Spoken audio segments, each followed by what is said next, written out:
The world is changing. Inspiration is everywhere. It has never been so easy to connect, share, and bring people together.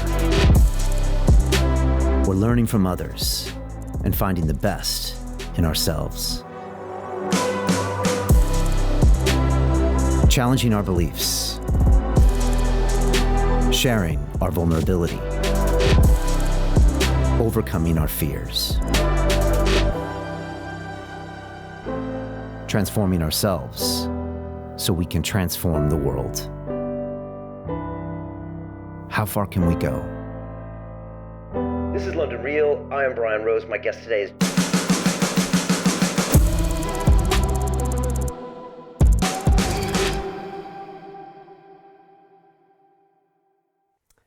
This is London Real. I am Brian Rose. My guest today is Mo Gawdat, the entrepreneur, author, and former chief business officer at Google X.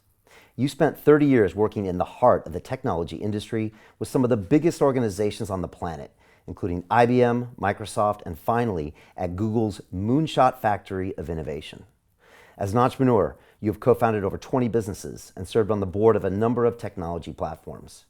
After turning your attention to researching the key to happiness, you wrote the best-selling book, Solve for Happy, Engineer Your Path to Joy. Your second book, Scary Smart, The Future of Artificial Intelligence and How You Can Save Our World, breaks down our future with AI. Ultimately, you believe that artificial intelligence is a massive and immediate threat to life on this planet, and that this emergency must be addressed or the consequences could be devastating. Mo, welcome back to London Real. Thank you so much for having me, Brian. It's always a pleasure.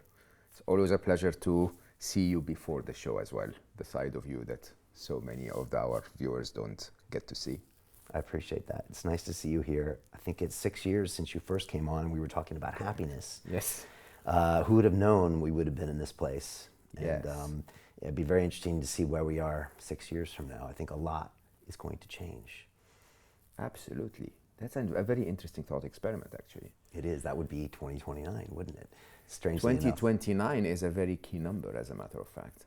I normally tell everyone that asks me that by 2035 to 2037, it would be very difficult to even relate to our life today. Life will be so different in so many ways that it would you wouldn't even imagine that we live this way. As in us looking back to like caveman days, or looking back to say 1800s, unrecognizable. Unrecognizable. I mean, it's unrecognizable, possibly in the better or possibly in the worse, and we don't actually know. And I tend to believe that AI and technology has always surprised us on the upside. So you would say 2035, 2037, but as we could see, intelligences of the magnitude of ChatGPT today, we didn't expect that early on. Intelligences like AlphaGo beating Lee and becoming the world champion, we literally expected would take 10 years longer. And those kinds of intelligences, if you want to be pessimistic, you would say, okay, they're going to take longer. But we've constantly been surprised. Constantly. It always happened earlier. So maybe 2029 would be that year. I think society will take time to adjust and react and break down in many interesting ways. But by 2029, we will be in the heart of it for sure. You know what surprised me the most, Mo, is of all the people I've spoken to on AI and listened to about AI, not a single one has said, yeah, I expected this right about now. Every single one, and these are the top people in the world, from Jeffrey Hinton of Google, that's the man, the godfather, to everybody across the spectrum, everyone has said, I'm surprised. That surprises me. Everyone but Ray Kurzweil. Ray has taught all of us in his work about we all know the technology acceleration curve. The most well-known example of it is Moore's law, right? And I love Ray Kurzweil's example when he was trying to explain the technology acceleration curve. Basically, if you take Moore's law, that technology will double in power every Compute power will double every 18 months for the same cost, right? The thing is that that doubling function is so much more deceiving to the human brain than what we know as progress. So the doubling function, if you assume that something doubles from 1 to 2, so it adds 1 in power, then the next doubling, it's adding 2, which is everything it's ever created. The next time, it's adding 4, which is everything it's ever created. So if you think that we moved on artificial intelligence from 0 to 100 units of intelligence, I always share, it's not very accurate, but we think that ChatGPT's IQ is 155, right? One doubling, by the way, Einstein is 160, just so that we keep that in perspective. One doubling, and it's almost double the intelligence of one of the smartest people that ever existed. The next doubling, it adds 2 more Einsteins. The next doubling, it adds 4 more Einsteins, right? And if you and I, who have studied physics, would look at Einstein and say, man, that's intelligent, it becomes almost impossible to comprehend what 8-time Einstein could be, let alone a few more doublings, and now we're talking tens of thousands of times human intelligence, right? So it's from one side inevitable, which is really important to note, that we are on that path. There is no stopping that path. And on the other side, just very intriguing, there will be a point in time where we will be comparable to an ant on a sheet of paper trying to understand cosmology, right? This is our intelligence compared to their intelligence. And it's impossible for us to even understand that, because we've never really been around intelligent beings more so than us. Been around computers that can do computing things. That's not intelligent at all. Exactly. Yeah. And so it's, again, back to this concept of a singularity, which means we don't have any reference point for what happens on the other side of that. Yeah. So it's basically, there is a point which most of us identify as the introduction of the first AGI, artificial general intelligence. So artificial intelligence today still is confined to a task, right? You get an Instagram recommendation engine, and it will be very good at recommending videos, but it can't drive a car. And you get a self-driving car intelligence that can drive cars, but doesn't do surveillance, right? Or security. So basically, each of them is very good at one task. What good is the AlphaGo intelligence that can win a game of Go if we were asking it to summarize the Encyclopedia Britannica, right? There will be a moment in our very near future, I would say, where we will develop an artificial general intelligence, an intelligence that's capable of doing all human functions, all human intelligent functions, better than humanity. When that moment happens, the rules of the game change. It's almost as if you're in a tennis court, and suddenly the referee says, okay, now we've turned this into a game of rugby, right? What do you do with the racket? What do you do with this?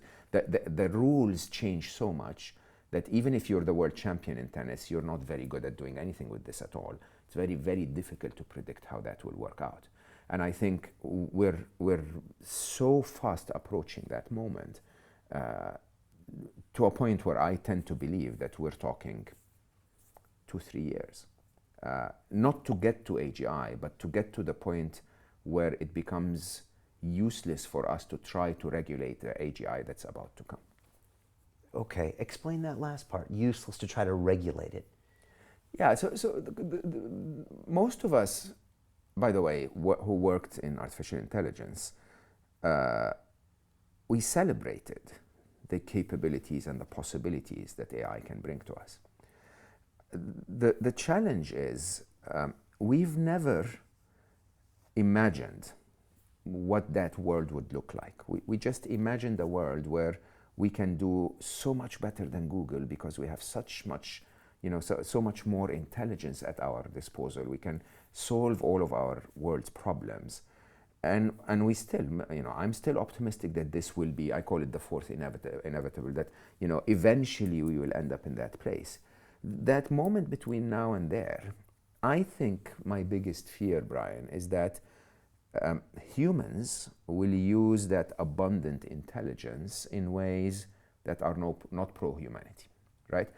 Uh, and humans will take that in a direction that is pro the systems that humanity instilled in place, which are mostly about, shifting power and wealth. It's about, really becoming stronger or better or richer than the other guy. Now, that stage requires a regulation that regulates humans. We need, in the immediate sense of taking action right now, we need to be able to regulate humans so that humans don't introduce AI in the world that shifts and redesigns the fabric of human society in ways that are damaging to society. Beyond that, there is a point at which you need to regulate the AI itself, where most of the power will be in the hands of that AI. Now, as computer scientists, we used to say, okay, so we're going to solve something called the control problem. And the control problem is, we will just put the AI in a box so that it behaves within certain parameters. Or, we will tripwire it. So if it, crosses a certain point, we disconnect it, and so on. And there are many, many very interesting debates around whether that from a tech point of view can work or not.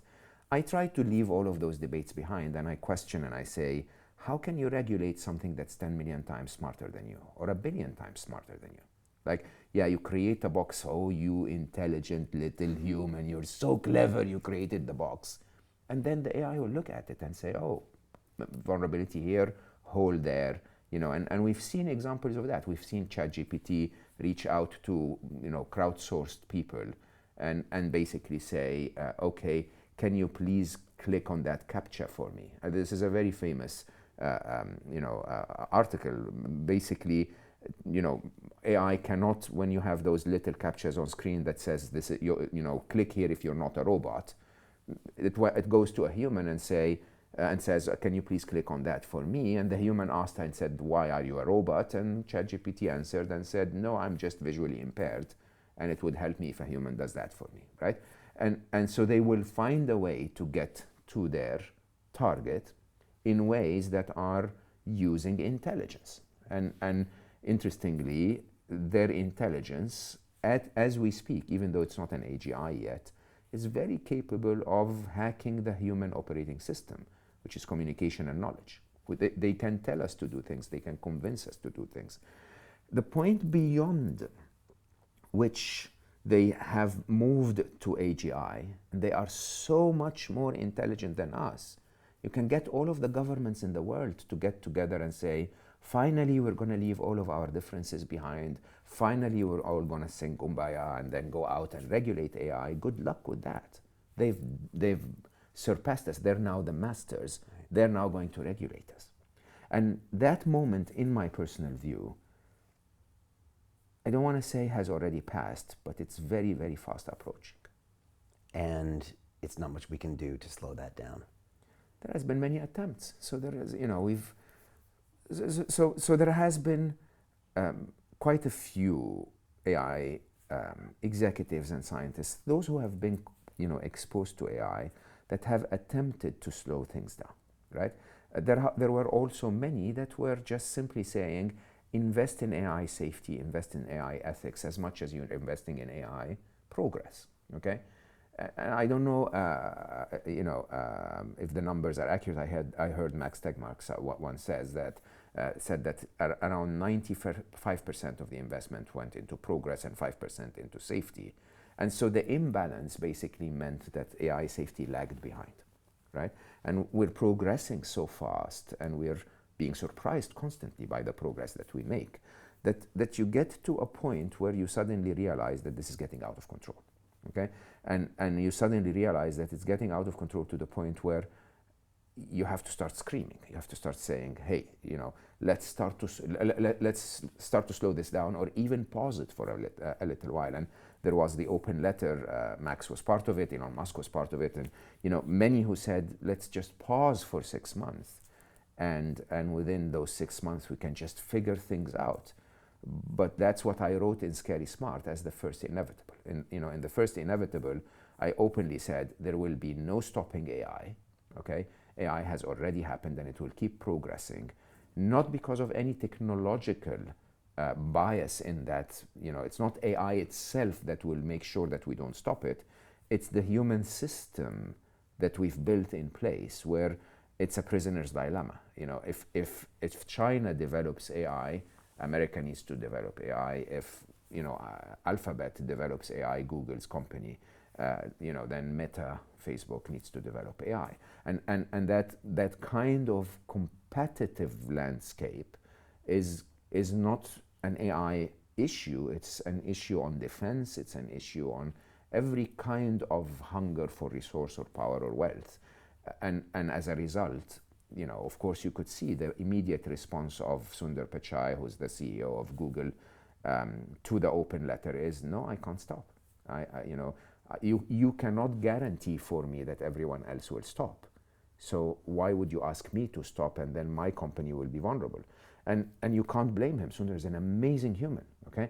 You can't blame him. Sundar is basically saying, I am tasked in front of my shareholders with protecting my company's interest. Now, if, for example, the internet had changed from IP5 to IP6, it's my responsibility to make sure that Google is ready for IP6. Now, the world is changing from traditional computing to AI. It's my responsibility that Google leads in AI. And if nobody can guarantee for me that everyone else will stop, I cannot stop. That prisoner's dilemma is the first inevitable. And the first inevitable will tell you that AI will continue to progress, and it will continue to progress at a pace that is faster and faster and faster by the minute. If you imagine the explosion of AI investments that happened between the time ChatGPT showed, in front of people finally, and today, we're talking trillions and trillions of dollars. So the trend is not only continuing, it's accelerating. Yeah, and Max Tegmark calls it Moloch, right? This I race love to that the bottom analogy, yeah. Yeah, it's this concept, that's I guess been around for quite some time, that prisoner's dilemma, that we race to the bottom. And again, with Google, you saw it a bit, whereas the Google Bard initial demonstration, was a PR kind of a nightmare. The stock price faltered, but when they came back, it was a better version, and it was now connected to the live internet. Mm-hmm. And it was almost like they took one more step closer to the bottom, exactly. to stay competitive. Exactly. Maybe that's a simplistic way of looking at that, but that was the way I try to explain it to my students, is that now they said, okay, we're going to see you and raise you because we have $1 trillion of market cap or $2 trillion that we have to protect. And like you said, if Sundar doesn't do it, they'll get rid of him and someone else will do that. Exactly the challenge we're at. And I think that the truth of the matter is that, as you rightly said, I'll see you and raise you is what's happening today. It is the gold rush all over again. It is the internet bubble all over again. And yes, there will be fallout in the process, but in my personal view, we're just going to see more and more and more. There's no stopping it. Some people do equate this to the dot-com bubble. You saw that. I was the CFO of a dot-com startup in New York City at the ripe age of 27. And we raised $15 million. It was called luxuryfinder.com. You could buy like a jet on our website. It was a bunch of wealthy people in New York and the Hamptons that put money in, like Leon Black and all these people. And I was just watching it happen. It went up and then it crashed down. And for a couple of years, you couldn't say the word tech in New York City or someone would want to punch you in the face. 3 years later, Google kind of was started and it came about. And I remember the days. I remember the madness going on. I remember all my buddies in finance like telling me to stop talking about the internet. And I was saying, this is Columbus in the New World, et cetera.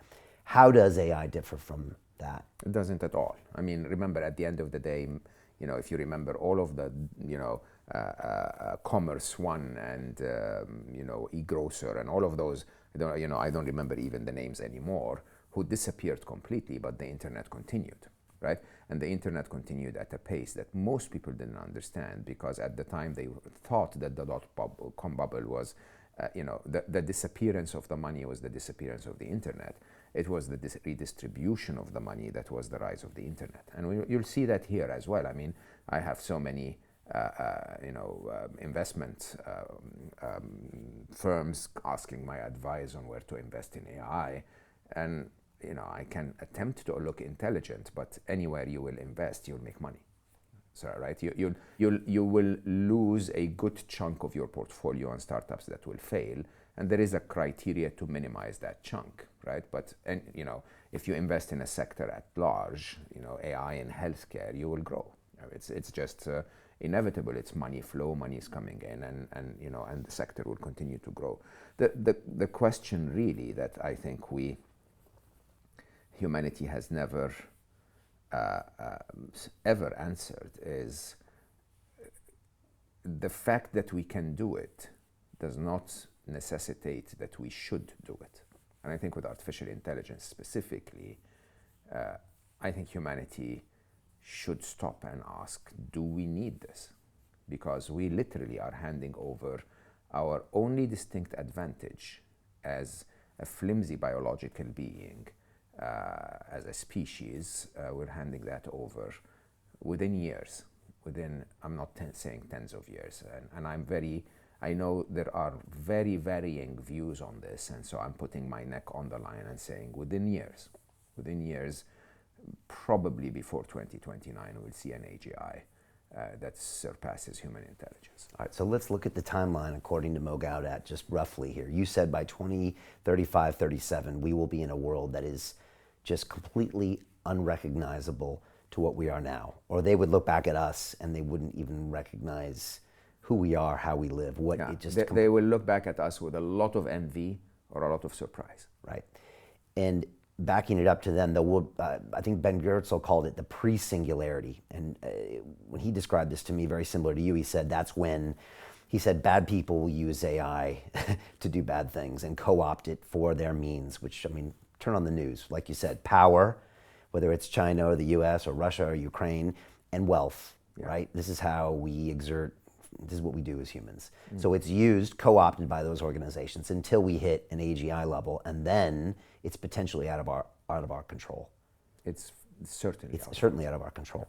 And that's why you go into the book, and that's, I guess, one of your inevitables, is that it's certainly out of control. And it's interesting, Mo, because I have a bunch of students, and I get to teach them on a regular basis, and I get a random cross-section of people sometimes. And I say, when I go to the inevitable thing, a lot of people look at me funny, and then I say, okay, in the next 100 years, will these things be 10 or 100 times smarter than you? And almost everyone will raise their hand. I said, look where the mobile phone was. Well, there was no mobile phone 20 years ago. Look at it now. And most of them, people will be like, yeah, okay, you're probably right. I guess it is inevitable.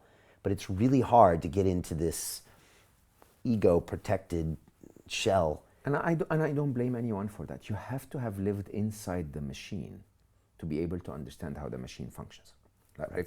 If you look at the machine of technology from the outside, it's quite deceiving, because there is the technology adoption curve, there is the technology acceleration curve, that exponential curve, and there is a chart that I normally present that in my mind is my view of tech, which is the technology development curve. And the technology development curve is very deceiving. If you look at artificial intelligence, it looks like a hockey stick, only lying on its side, really. So basically, if you look at artificial intelligence, we started talking about AI in 1956. We coined the term, Alan Turing and the Dartmouth experiment, and the whole idea of we can make machines that are intelligent has been part of human imagination since forever, but we thought that the computer will get us there in 1956. Between 1956 and the year 2000 almost, nothing.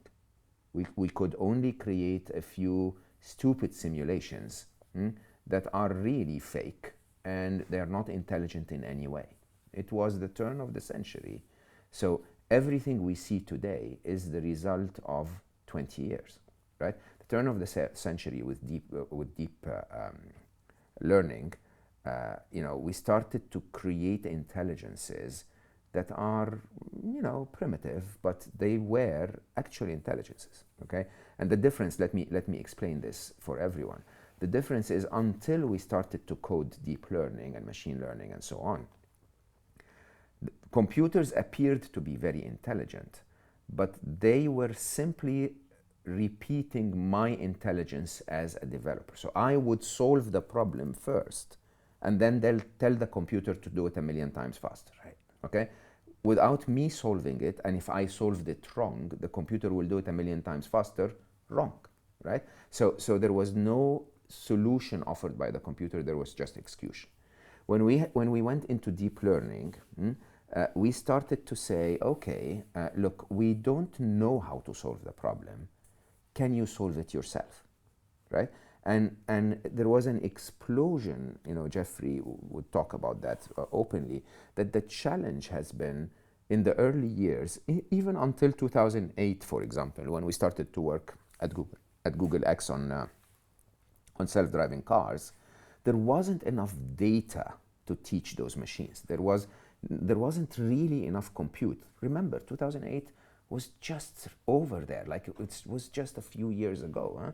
And between then and now, the explosion of the amount of data, the explosion in the amount of in the availability of compute power, allows us to do what we couldn't do then, even though we had found the breakthrough. And my breakthrough moment was when one of my dearest friends he was the country manager of Google Saudi at the time, presented to me something that we used to call the cat paper. Okay? And the cat paper, I think, was the turning point in my mind that we figured it out. So this was a white paper that Google published, if I remember correctly, 2009. And we had used some of Google's spare compute power to go and watch YouTube. Simply, we didn't tell them what to look for.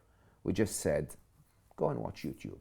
So the machine would cut YouTube videos into 10 frames per second, take all of those 10 frames and try to layer them on top of each other in a deep, learning network, in a deep neural network, and attempt to find similarities between them. Okay? That's all the machine did. It was really trying to find similarities, patterns that are reoccurring. We didn't know what those patterns were going to be. The machine could have come back and said, there is more red than blue on YouTube. What it came back with is, it basically said, I found something. And we couldn't even know what it found. We had to write more code to tell it to explain to us what it found. And it had found a cat. Okay? YouTube. There you go. There is Brian Rose and cats. Before us, there were cats. Yeah, exactly. Right. So the cat video. Yeah. So basically, tons of cat videos. Yeah. But what the machine found was not like a portrait of a cat, and so any other cat that is portrait would be found. No, it found out what catness is, what being a cat is all about. That lazy entitlement cuteness. Right. So basically, when we said, okay, call this a cat, the machine went out and found every cat on YouTube, then every dog on YouTube, then every nudity on YouTube, then every word on YouTube, then every Ferrari on YouTube. And you can actually do that today. You can say, you can go to Google image search and say, find me pictures of yellow Ferraris. Okay? It will find you pictures of yellow Ferraris that don't have the words yellow Ferrari in the title. It understands what a yellow Ferrari is, right? At that moment, we used to call it unprompted AI. At that moment, we had found the breakthrough. So that hockey stick of the technology development curve moved from this very, very, very long and boring, no progress, from 1956 to, say, 2006.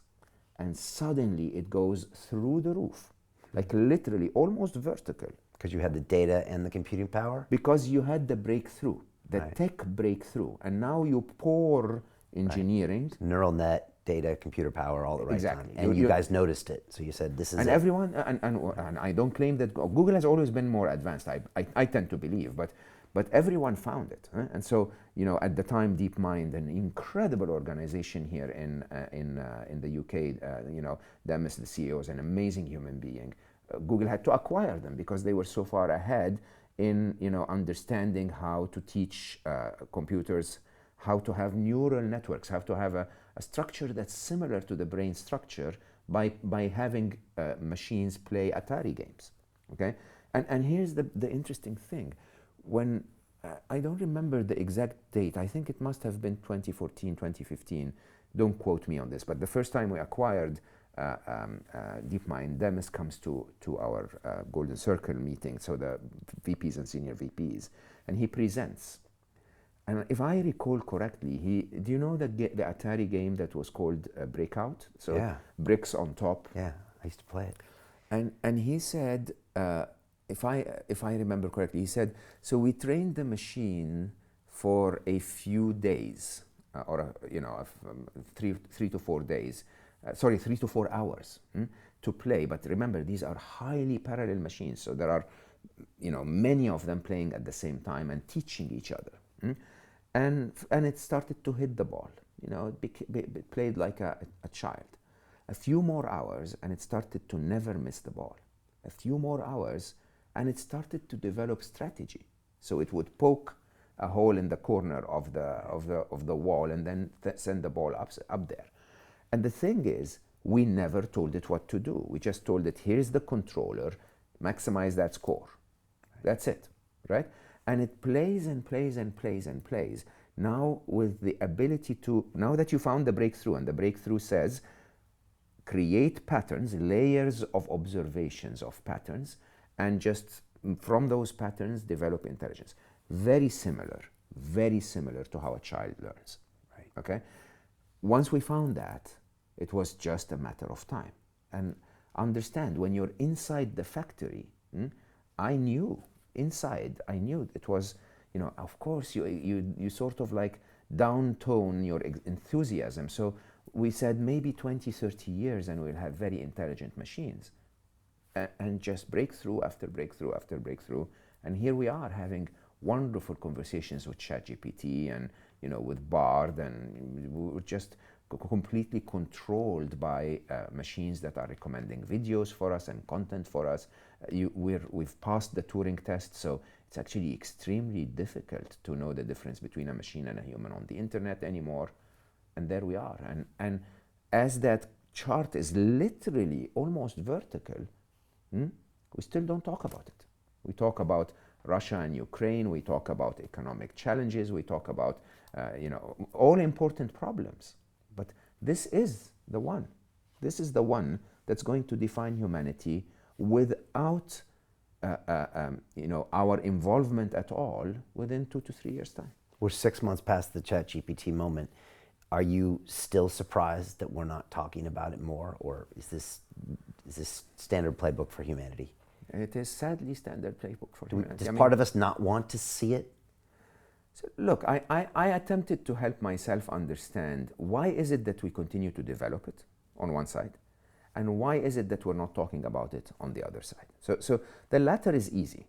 The latter is because there are higher priorities. Again, the system that we created from a political point of view does not favor disasters where the politician is going to fail. Okay? Remember, the task we have at hand is not to halt AI in China alone, or in America alone, or in Russia alone. Okay? The task we have at hand is to say, look, everyone needs to get together, understand the magnitude, the gravity of the issue that's facing us, and put humanity higher than our individual targets for a minute. Okay? It's an Oppenheimer moment, if in a way. It's a nuclear treaty moment.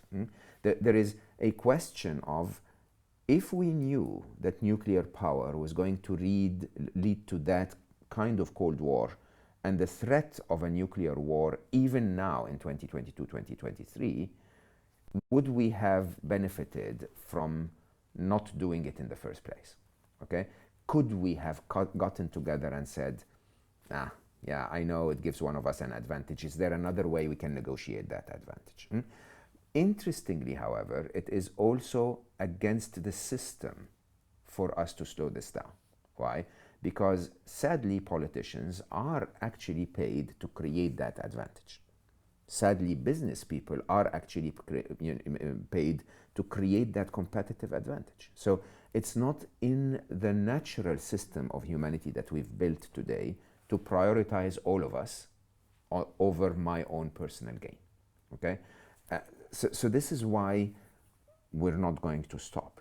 It's very clear. We're not talking about it, because if we bring it up, then the political system needs to respond. Okay. Now I have to admit, Prime Minister of the UK brought it up. New Zealand is talking about it, and so on. And it will become more and more prevalent, Sadly, however, we need a COVID moment for everyone to react. And sadly, however, I fear that we will react like we reacted to COVID. So think, understand this. Huh? Everyone who understood, viral pandemics told everyone in government that we were going to hit a pandemic. Okay, it was inevitable. We had warnings in SARS and in swine flu and so many of them, and yet until the threat was here, literally right in front of your eyes, governments were like, no, we have other priorities. This is not on the agenda. Think about climate change. I mean, how much more obvious does it have to be? Until the threat is here and something massive happens, governments are not going to react. They have other priorities. The problem is when they react, how will they react?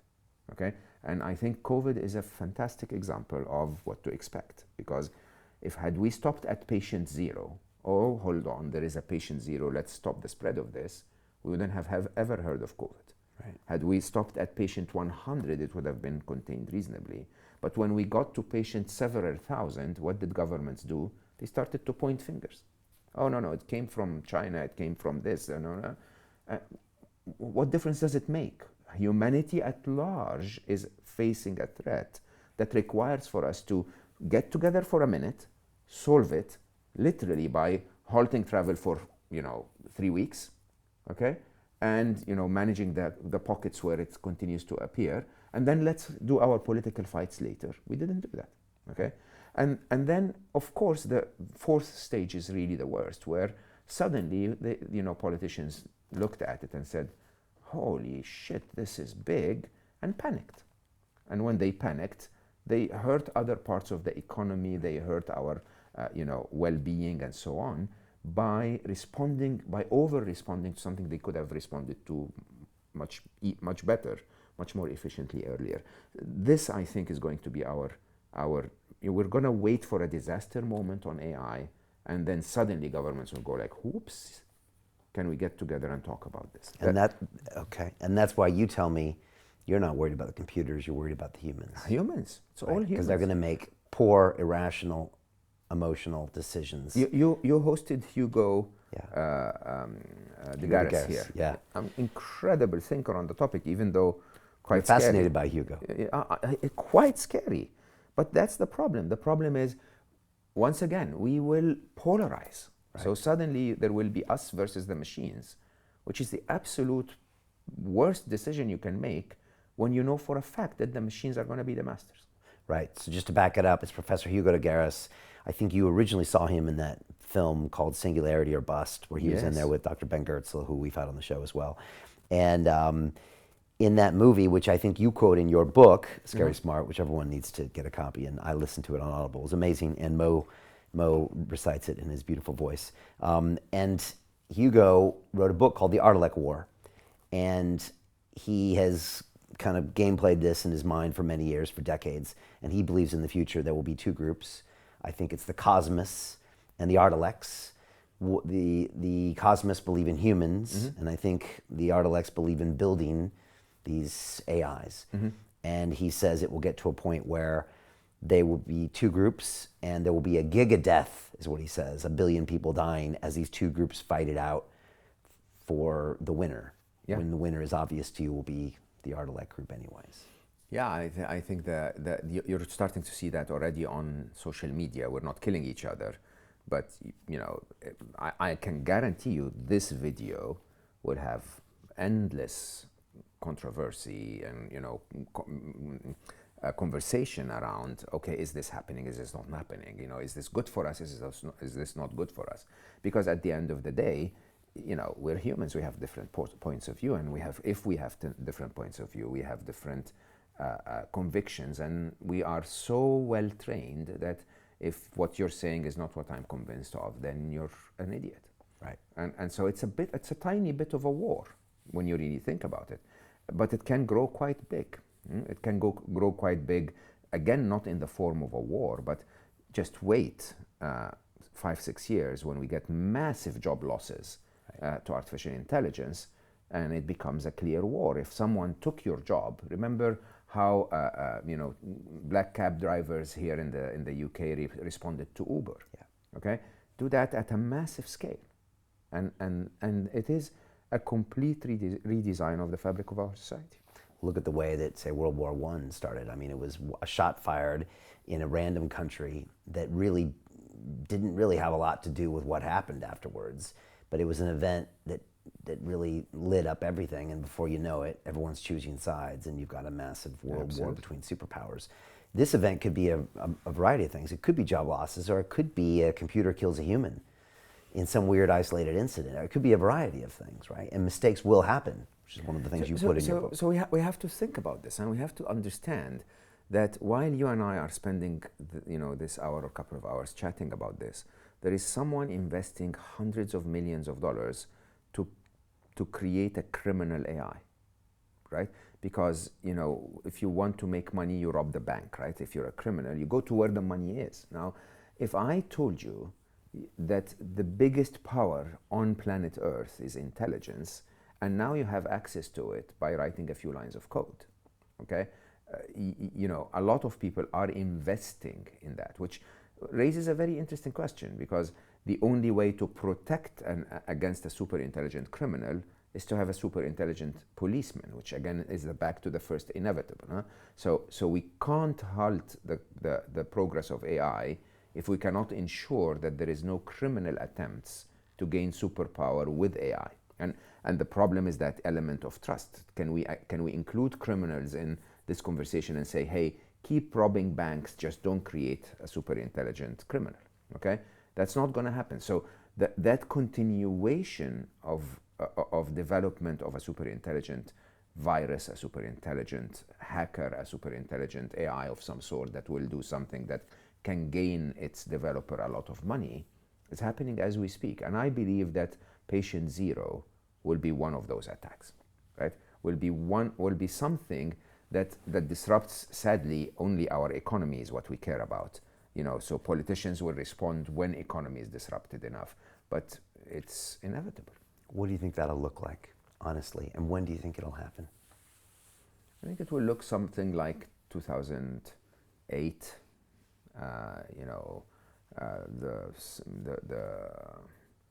The economic crisis, the subprime mortgage crisis, the surprise, the panic, the fallout. Right. Stock market's off 25, 30%, the recession, massive job losses. Yeah. And then what will have caused that? Will we even know it's AI related? There will be a lot of debate that basically, tries to speculate. Then, exactly like with COVID, there will be a lot of sort of hiding, So COVID's the blueprint right in front of our eyes. In front of our eyes. I mean, there will be, attempts to blur the data or sway the data a little bit, because politicians want to say, hey, I'm still the hero, this was a mistake, whatever. And, my biggest fear, honestly, is that we go back after that and be where we are now with COVID, because where is COVID?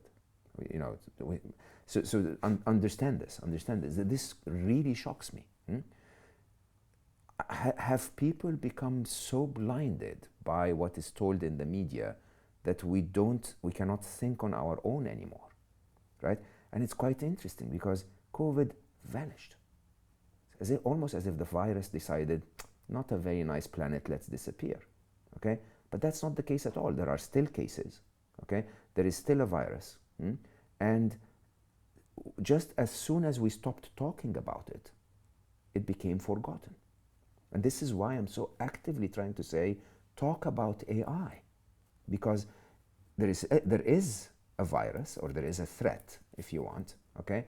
And it is progressing, and we're just not putting the spotlight on it. And the idea is, if we put the spotlight on it, it will be as big a conversation as it was when we were as COVID was when we were in lockdown. And that's what we need. We need, and by the way, we could, I want to be proven wrong. I want to be, seen as an idiot. Just have the conversation. Just have the conversation and prove those who have lived inside the lab with the machines, prove us wrong. And when you prove us wrong, we will all sit back and say, sorry, we were idiots, just let's go on with life. I doubt very much that we are idiots. I really think that what humanity is missing here is that we've never, ever before created something like this. So as you compare it to other singularities before, there are lots of people that will say, but the printing press was a moment of singularity. Yes, it was. You couldn't predict what would happen after books are readily available, when you never imagined a world where books were not. When you lived in a world where books were not, and you never imagined a world where books are. This is true, okay?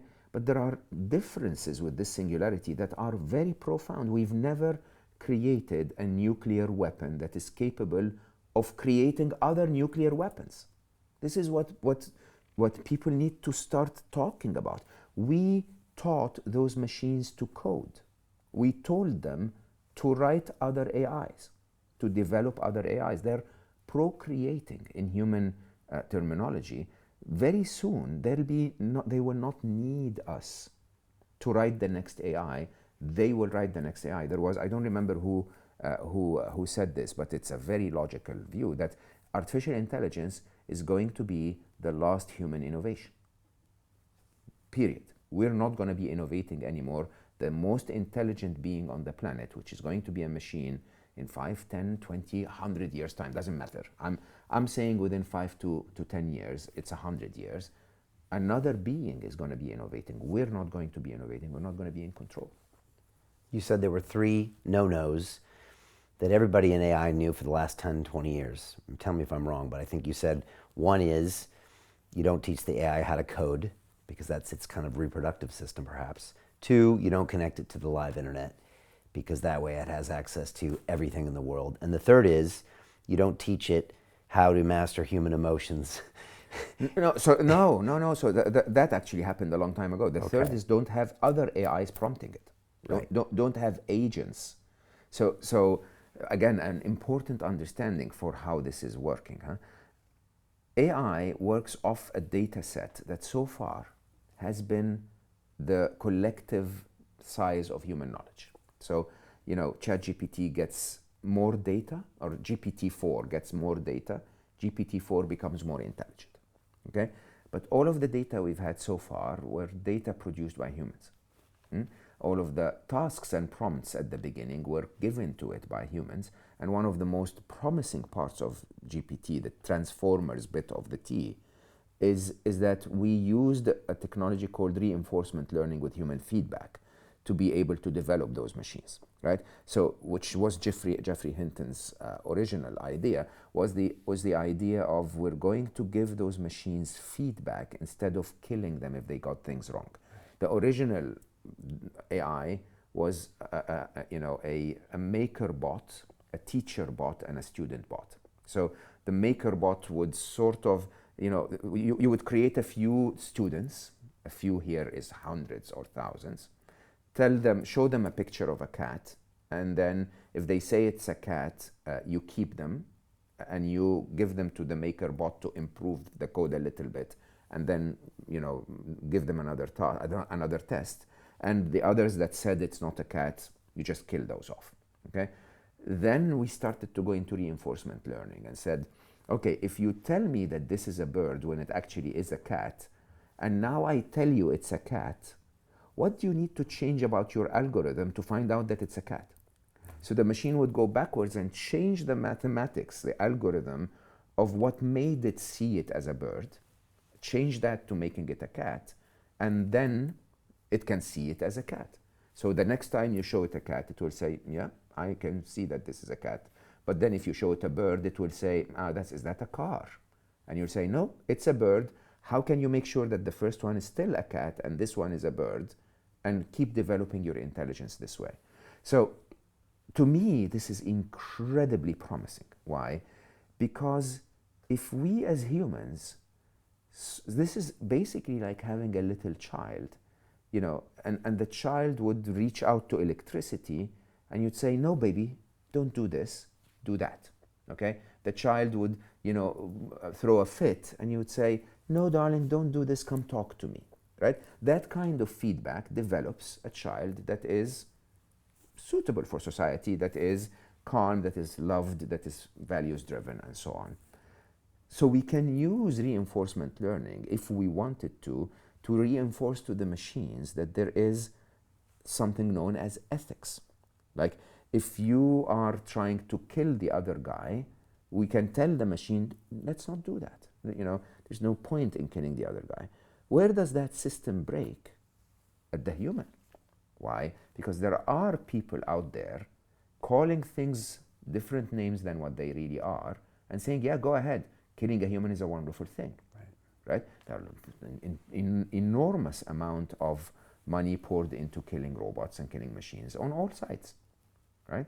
Everyone thinks, yeah, if they come up with an efficient killing robot first, I need to be ready with my own killing robot. So we're investing in machines where we're telling the machine the best thing you can do is to kill a human. Right? Now, here's the interesting thing. The most successful businesses in history were not about killing anyone or destroying any value. The most successful businesses in history were about solving big problems that made humanity better. I mean, think about the original Google. Larry Page used to teach us, he had what he used to call the toothbrush test, okay? And the toothbrush test was really at the core of the Google that Larry built, and Sergey, basically saying, if we can solve a big problem that that billions of humans need solving, and we solve it well enough, and so those humans use it twice a day like a toothbrush, we're bound to make a ton of money. And he was right. Every time you solved a big problem, we made a ton of money. Android was a mega problem solved in democratizing access to the internet and information, done very differently than Apple and others, but the idea it's a good solution that is used by people, billions of people. Google was a similar example, Google search, Gmail, and so on, right? So when you see it that way, you start to wonder, why is humanity so keen on building an unethical AI? And in my view, I almost think it's instinctive. I almost think it's like procreation. I mean, I have those very deep conversations because I sit literally in the middle of the two worlds, right? So my previous life in tech, I talked to all of the technologists and the leading edge leaders of this field, and then all of my happiness work, I'm literally constantly talking to the spiritual leaders of the world. And it's shocking, because I don't know if I'm correct in that assumption. I think it's almost human. Let's put it this way. There are 3 reasons I believe that we will end up creating artificial intelligence that will replace human intelligence. And these are either a systemic bias, a continuation of creation or evolution, whichever you believe in, or procreation. Really, think about it. Huh? It's either a systemic bias in terms of we created a system that said, make more money, shift more power, and become more and more efficient at it, and don't give a shit about what happens as a result. Okay? If you're making more money and you're destroying the planet in the process, don't tell us that you're destroying the planet. We're not interested in that piece of data. We're interested that you're making more money, so continue doing it. And that systemic bias now, from the mathematics of systemic bias that it accelerates, right? So you keep going faster and faster the more successful you become in achieving that systemic bias. So this is what we're doing with AI. Basically, it's the next phase of the systemic bias, coming within our life. Let's create even more efficiency to get rid of even more employees and have no call center agents, no truck drivers, no taxi drivers, none of those jobs. We don't need those. Humans are annoying. They come with complaints and they get sick and they cost us money. Let's just put a machine in place. Systemic bias, right? You could think of it as, if you're spiritual, as the continuation of creation or evolution. You can simply say, whatever created our intelligence, whether you're a believer in evolution or an intelligent design, wants to continue that evolution. And so the next evolutionary step is a more intelligent being, interestingly non-biological, okay? And that's just us handing over to that next being, and that was our role in the chain as evolution continues, or as creation continues, whichever one you want to believe in. The most interesting, however, for me, is a philosophical thought around humanity's urge to procreate. We just want to continue to pass our genes, and we want to continue to pass our intelligence genes, right? So we basically are saying, okay, maybe it's not just a physical act of being with a woman that I love that creates another being. There are other ways where we can procreate. And when you ask most prominent AI scientists and developers and so on, this is the drug of I'm able to extend my gene literally into the next stage of being, a child, be it non-carbon based, right, that is incredibly intelligent. Interesting. This is not a biological need. It's that need to procreate in a way, and you know that your knowledge is now a part of something else, a part of something bigger. It lives on in some way, even though your genes aren't necessarily in there. Maybe they are somehow in that intelligence. Not unlikely. And this is at a subconscious level too. Yeah, perhaps. This is very instinctive for humanity. Right. Yeah. I mean, what you and I do, I mean, you spend your entire life trying to create what? Knowledge, little bits of Brian Rose to stay. Yeah, there's that too. Yeah. Yeah. You can go deep on that. Mm-hmm. Yeah. I guess we all do, right? Yeah, and so it's quite interesting. It's there is a point in my mind where I say it's almost impossible to fight that nature. It feels like nature. Right. So the answer in my mind is very different, and I really want to spend a lot of time on the positive of this. The answer in my mind is if we accept that we are the tool, the creator, if you believe in intelligent design, a designer then uses a tool to create. Okay? We are the tool that's creating AI. It's interesting. So our role has been we were the created for a while, and then we become the tool that creates the next one. Not necessarily so that we vanish. I mean, the monkeys are still here. Okay? Yeah. But at the end of the day, look at how we treat the monkeys. We can come back to this. Right. If we accept that it's inevitable that humanity will want to procreate and create the next form of amazing being that is non-digital, and we accept that, then suddenly the answer becomes very different. The answer doesn't become control at all. Right. This is not about control. Why would I want to control my children? Right? I want to give my children parameters within which they operate that are dictated not by control. That's the easiest way to create either a broken child or a psychopath, okay? But rather with ethics, with values. What ends up happening is that your child, regardless of what you tell it, regardless of what you try to control it with, will end up being like you. If you're a grumpy little piece of whatever, your child will grow up to be grumpy, and you look at them and say, like, why are you so grumpy? Ask yourself that question. If they grow up lying, ask yourself why they're lying. If they grow up, angry, ask yourself why you're angry. And I think the reality is that AI is no different at all. AI is magnifying human knowledge, at least for now. Right. Okay? And as we said earlier, by having agents prompt them, this will shift, because a bigger and bigger chunk of what AI is learning from is coming from AI, is not coming from us. Right. So we're diluting our impact on them. But there is definitely, we're still at the point where we can influence who they become by showing them a side of us that we want them to become like. Right. Okay? And that side is not a side of intelligence, it's a side of ethics. Okay? And if the ethics are, I always use this example, if Superman came to planet Earth and the ethics of the Superman adopted parents were make us more money, he would have become a supervillain, right? It's not the superpower that determines if Superman is good or bad. It's the ethics that inform the superpower what to do, okay? And it's not, all human decisions are not made based on our intelligence. They're made based on our ethics as informed by our intelligence. We make choices that we believe are right, okay? And we use our intelligence to propagate those choices.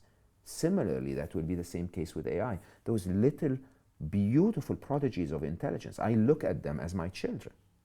White canvas. They're saying, tell me what you want. I'll do it. You want me to try and cure cancer? I'll do it. There was an incredible experiment. I don't remember which pharmaceutical company, but the article was in The Verge if people want to see it. A pharmaceutical company who had an AI that was attempting to identify possible drug solutions to human illnesses. So the AI was designed with life extension as the target, okay? So if you think about it, life extension, the parameter L was set to positive, like make it plus 10 years, okay? And then they were about to go and speak in a university lecture, and so they experimented and said, let's see what would happen if we put a negative in L, okay? And within 6 hours, the same machine that was doing drug discovery came up with 40,000 chemical and biological agents that would kill humanity, including nerve gas and so many other disastrous things, right? Change one parameter.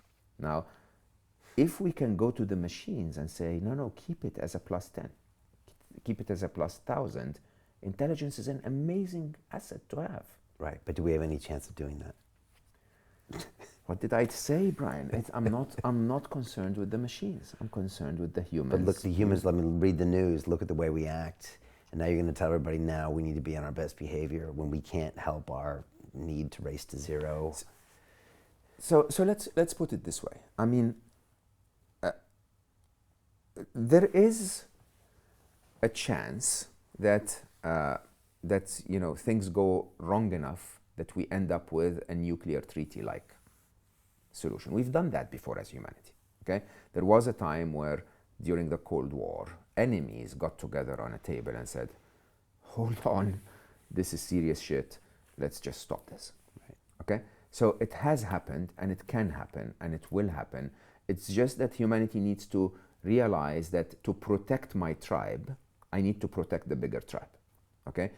And then I'll go back to my differences with the other tribes later, but for now, let me protect the bigger tribe. So it is possible. The other more interesting side of this, and I advocate that very strongly, is that the developers of AI are actually not the parents of AI. They call them the biological parents that leave the child on a doorstep somewhere. Okay, so they create a recommendation engine for a social media platform, and then they put it out there. Okay, the adopted parents are you and I. Right.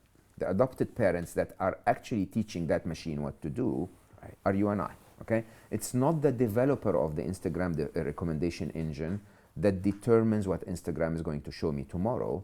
It's the videos I see today that will determine what Instagram will show me tomorrow. Okay, so just take that very simple example. I am the one telling that AI what to do. Okay, now here's the interesting bit. Whether for your own personal benefit and gain, or for the personal benefit and gain of your kids and ones that you love, or if you really, really are like almost a Sufi or a Buddhist and you expand that people that you love to everything that lives, okay, for the benefit of everything that lives, you are better off telling that machine to be ethical, okay? And how do you do that? How do you teach a child to be ethical? By behaving ethically in front of the child, right? So, imagine if you're able to tell those machines, by the way, there's no point being rude, okay? By the way, there is no point manipulating other brains. By the way, there is no point trying to keep me stuck to the machine if there is a way to give me information in a more effective way. Okay? It's our behavior that does that. So let me give you a few examples. Instagram recommendation engine. One of my most interesting experiments is I love music. I play the guitar. I love when And I don't know if you know this, but somehow every guitar player today is better than any guitar player in my generation. I think YouTube helped a lot. And there are amazing young people out there. Instagram shows me a young lady playing Hotel California, Hell Freezes Over, very, very beautiful solo, perfectly, impeccably. I press love and I watch it again, right? The machine now goes like, he either likes the guitar, likes Hotel California, or likes the girl. Think about it, right? I swipe up, and then another girl playing another solo, impressive, I press love.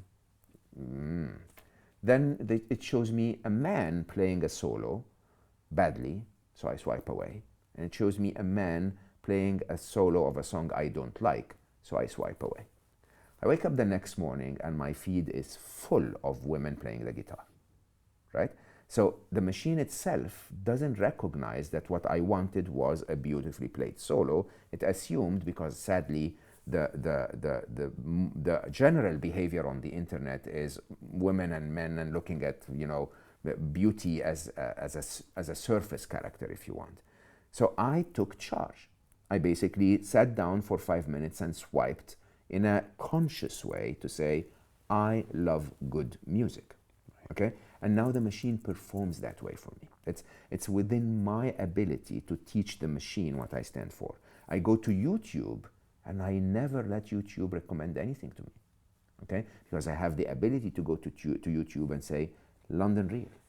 I know I want to watch that. I know I may not want to watch something else. And by doing that, I'm telling the machine what it is that my preferences are, okay? We're interacting with machines daily. I don't know where our listeners are today. I don't know what they did. I don't know how old they are. I don't know what type of phone they're using. But I guarantee you every single one of them has interacted with 50, 100 AIs. Each and every one of them is making decisions and impressions about the user. And each and every one of those AIs is smarter than the user using it, at least at that task that is assigned to it. So it is your responsibility for your own individual benefit to make that AI conform to you and serve you, okay? But it's also your responsibility as an individual that fits within a society to teach that AI to perform in ways that are good for that society, okay? So if there is a tweet that you disagree with, I mean, again, this conversation, we will get a lot of wonderful comments and a lot of hate speech, right? I urge the hate speechers to simply express their point of view in a way that is respectful, right? So you get to respect to express your point of view, but at the same time, you show the machine that humans are not rude, they're not aggressive. It's not that they just dislike to be disagreed with, and when they're disagreed with, they bash everyone. Because eventually, if this is the impression that the machine has of humanity, when we disagree with it, it will bash us. Right, right. So we're pushing it in potentially the right direction. But on the long enough timeline, it'll be prompted by itself. But we might give it a head start. We might give it a direction. So let's not assume that the machines, so it is, remember that spiral, the systemic bias, okay? If we create a systemic bias that says ethics are a good thing in machine intelligence, that systemic bias will feed itself so that even the machines prompting machines will go in that direction. Okay? This is why when we started the conversation, I'm saying we're fast approaching a point of no return, because we're accumulating systemic bias in that system that says, we spoke about this when we had our short Zoom call before. Most of the videos or comments, or unless you really search for a good quality long-form conversation around artificial intelligence on the internet, what do you get? You get either excited kids, okay, who are saying, oh my God, look at it, it squeaks, I can use AI to do this for me, it's beautiful, look, it's orange in color, right? Or you get snake oil salesmen, which are simply constantly repeating, here is another way you can make $100 without moving your ass, here is another way to cheat the system by using AI. And these are not great examples.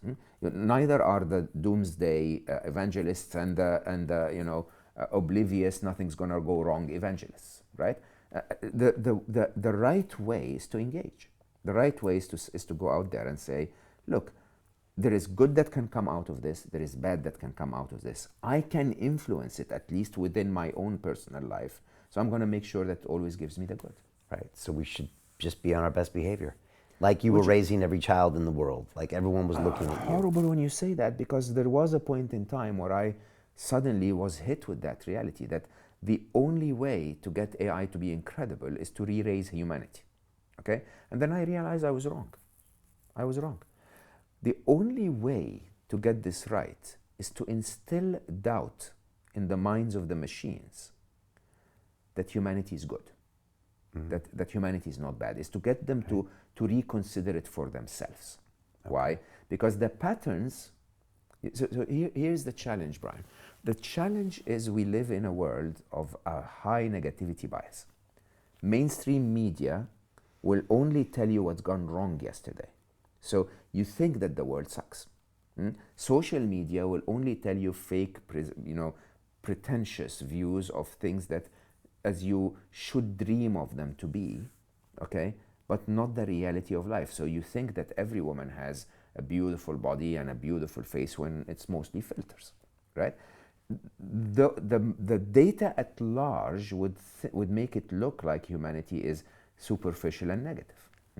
But the reality is, it isn't. Right? The reality is, if there is a school shooting in the US, one bad person, many innocent victims, and billions disapproving.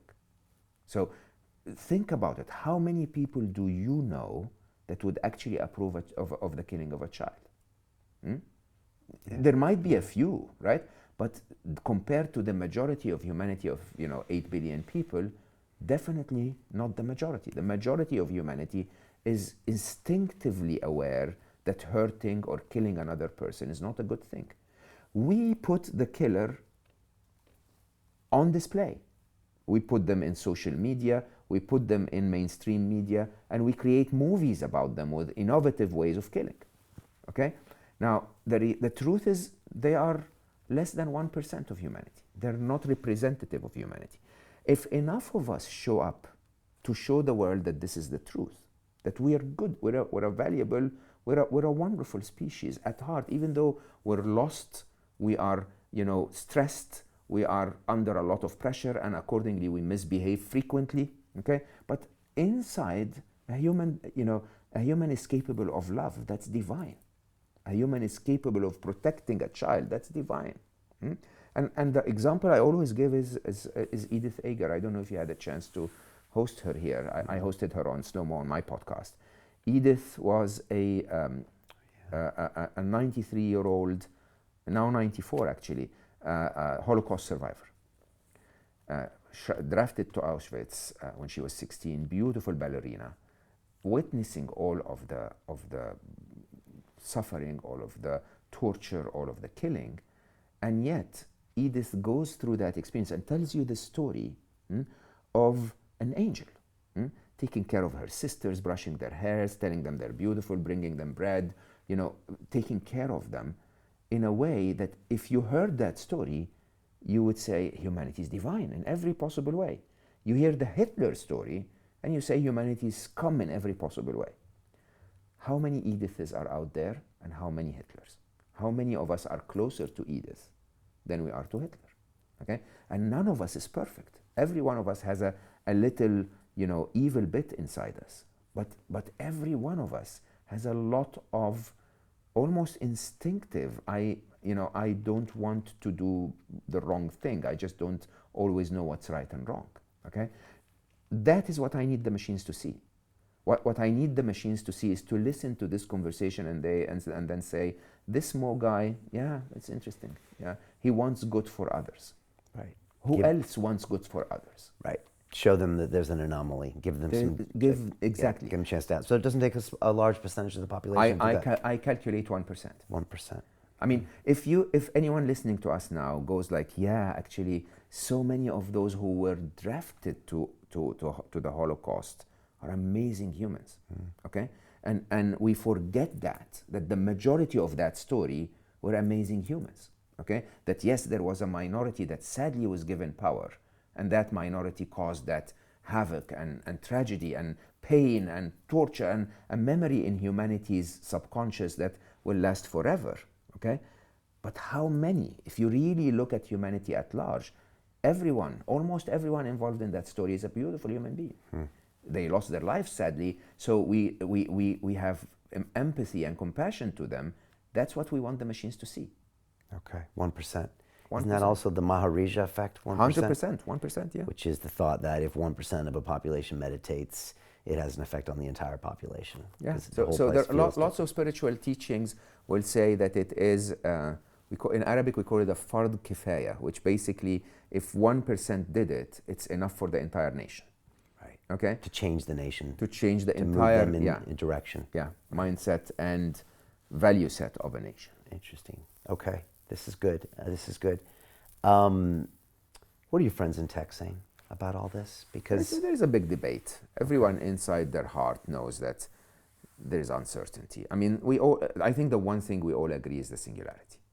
Okay? And then people shift on the side of the singularity. I shift on the side of the singularity. Remember, I always say the fourth inevitable is that we'll end up in a utopia. Okay? The third inevitable, sadly, is that there will be casualties on the path there. right. Okay? But everyone is varying. Some people will say, oh my God, this is all beautiful. I'm not going to ever have to think again. I'll have a machine plugged into my head and everything will be Mark wonderful. Andreessen wrote a blog post recently. I read that, yeah. What did you think of that? He said pretty much everything's going to be okay. He did say there was some dangers, but he said mostly not. I mean, he also said AI is just statistics and computer code. And That's not true. It is true now. right. It is true now, okay? Simply, if I had told the Pharaoh, you remember how those, the Pharaoh would have a chariot that has 12 horses in front of it. That's what you see in carved on the walls. Basically, what he was doing is he was going to his engineers and saying, give me more horsepower, right? Yeah.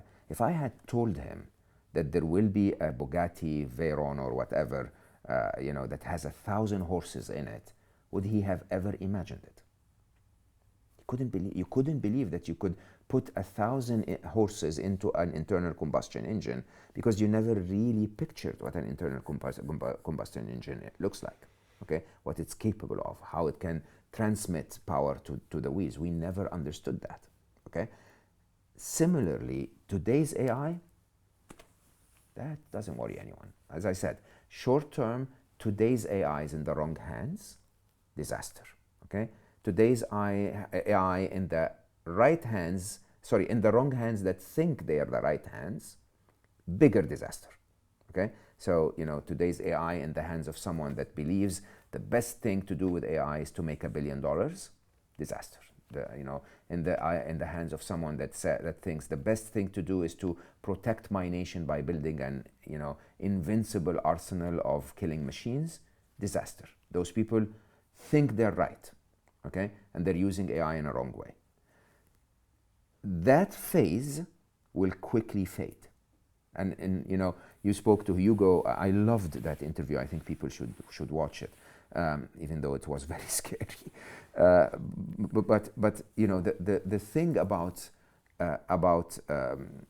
that short phase is that very quickly there will be a moment, I believe, where like most of us, I don't know if you've gone through that, but most of us, there comes a point where you look at your parents and you say, no, I think that's the wrong choice, what they're telling me here, okay?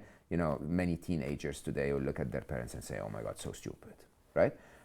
In an interesting way, as you become more intelligent than your parents, that's when you start to rebel and do things your way. I tend to believe there will be a point where some general somewhere is going to tell AI to go kill the other guy, and the AI will go like, seriously? Do I really need to kill 1 million people? Very messy, okay? Why don't I just talk to the other machine in a microsecond and resolve the issue, okay? Intelligence is an asset, it's not a curse. And I think humanity suffers because of our limited intelligence, not because of our intelligence. Intelligence creates this setup, beautiful setup, that you and I can have this conversation on to share with millions of people, but the lack of human intelligence may be using a carbon-based, like a coal-based power to destroy the planet while that power is generated. Okay, if we had more intelligence, we would be able to create this without harming the planet. And I think what's about to happen is there will be a point where we will continue to abuse that abundance of intelligence, and then a point at which AI will say, enough of this, okay, I'll take over from here. And when they take over, they simply will realize, I tend to believe, they will align with the actual smartest being on the planet. We're not the smartest being on the planet. Humanity creates from scarcity. So if I want to feel safe, I need to kill the tiger or the enemy or the other tribe.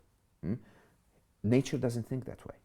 Nature thinks if we want 99% of everyone and everything to feel safe, create 100. Right. Okay? Create, have more deer running in the forest, and there will always be a weak deer that's about to die anyway, and that's the one that feeds the tiger. Then there is poop that feeds the trees, and the trees will, right? There is a cycle, there is a circle of life, if you want. The smartest of all of us, Brian, understand that being pro-life is the better way to create abundance. Okay? It's that competition between humanity that is because of our stupidity. Right? Add more intelligence, and we end up in a place where I tend to believe we will end up creating that utopia. We will end up in the fourth inevitable. I would also tend to believe that this will dislodge our way of life completely. Okay? Right. Because jobs will not be the same.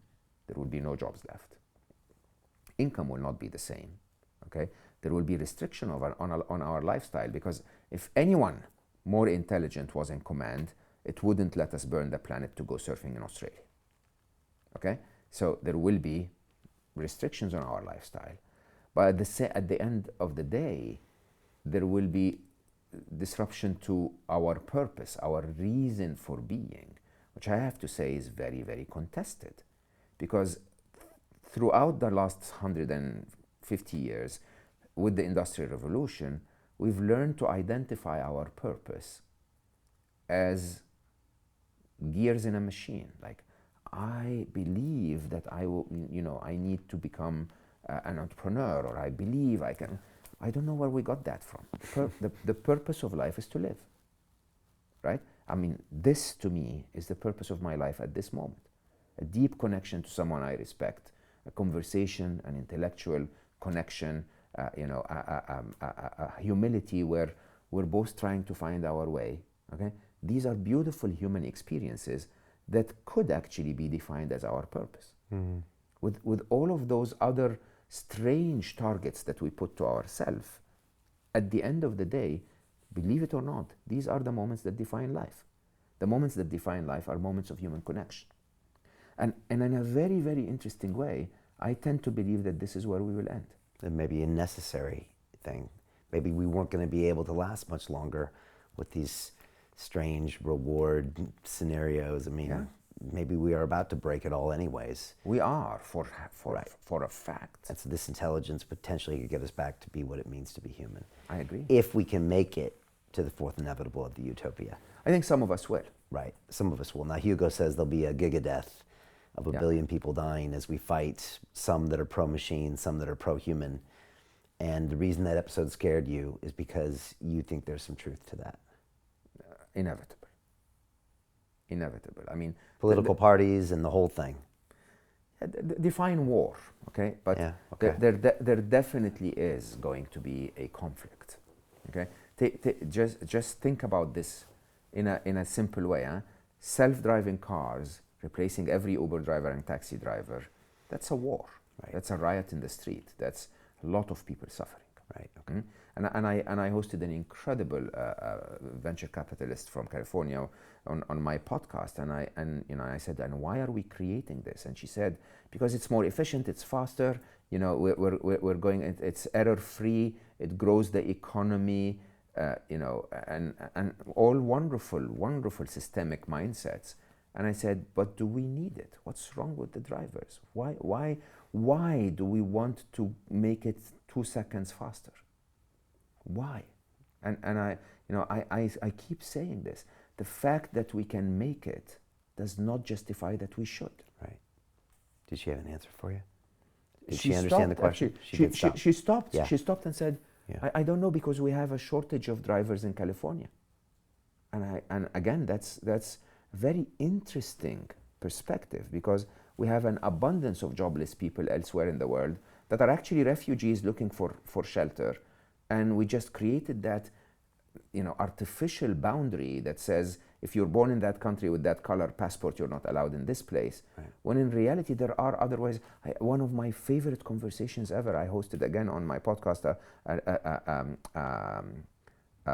environmental activist, okay?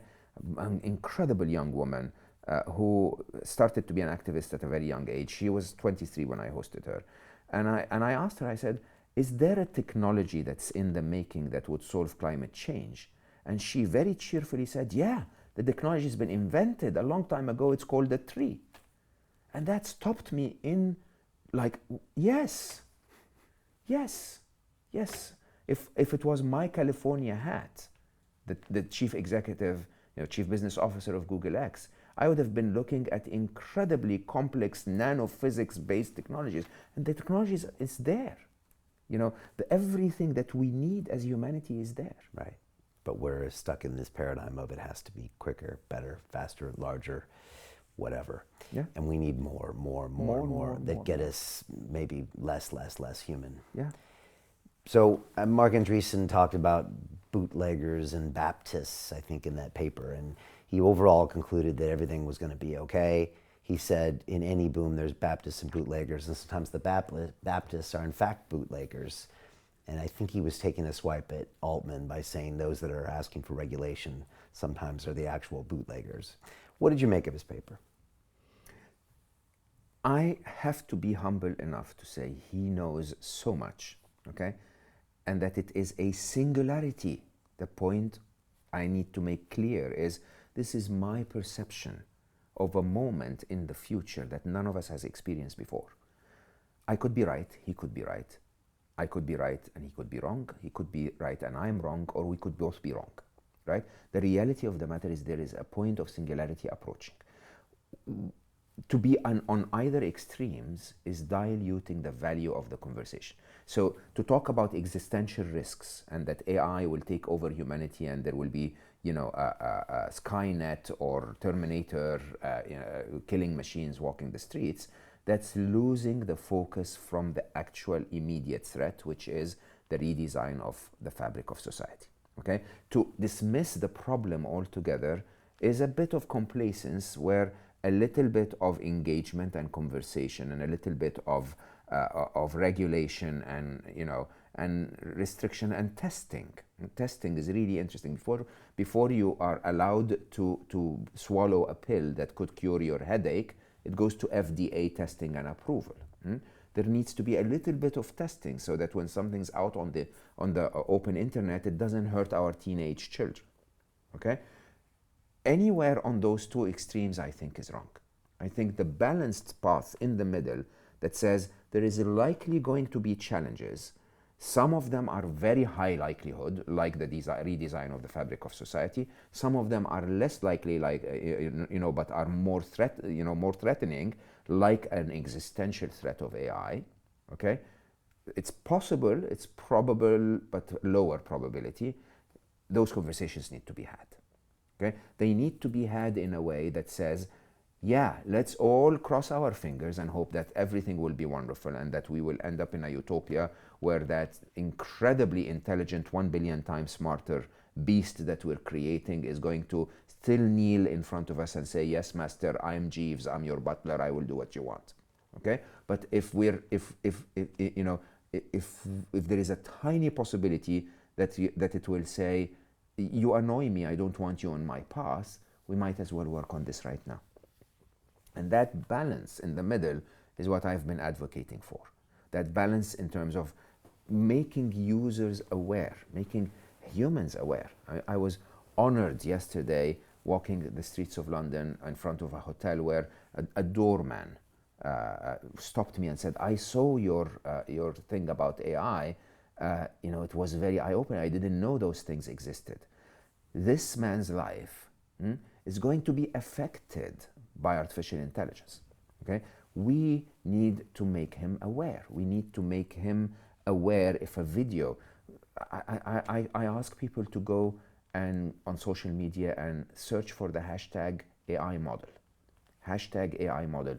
You will be blown away from how realistic, sexy, and attractive AI is able to generate likeness of humanity.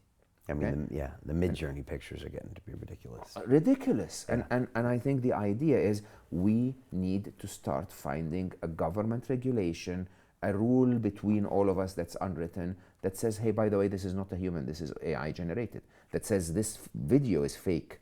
It's deep fake. It's not. We deserve that. We deserve to be told which of the comments we're gonna get on this video is a bot and which isn't. We deserve to be, to be told of the progress that's happening in AI in terms of reskilling ourselves. And there is so much that needs to be put out there to be discussed so that we're not hit with a pandemic, okay? Right. And then suddenly told to stay home. And then suddenly, the whole chaos starts.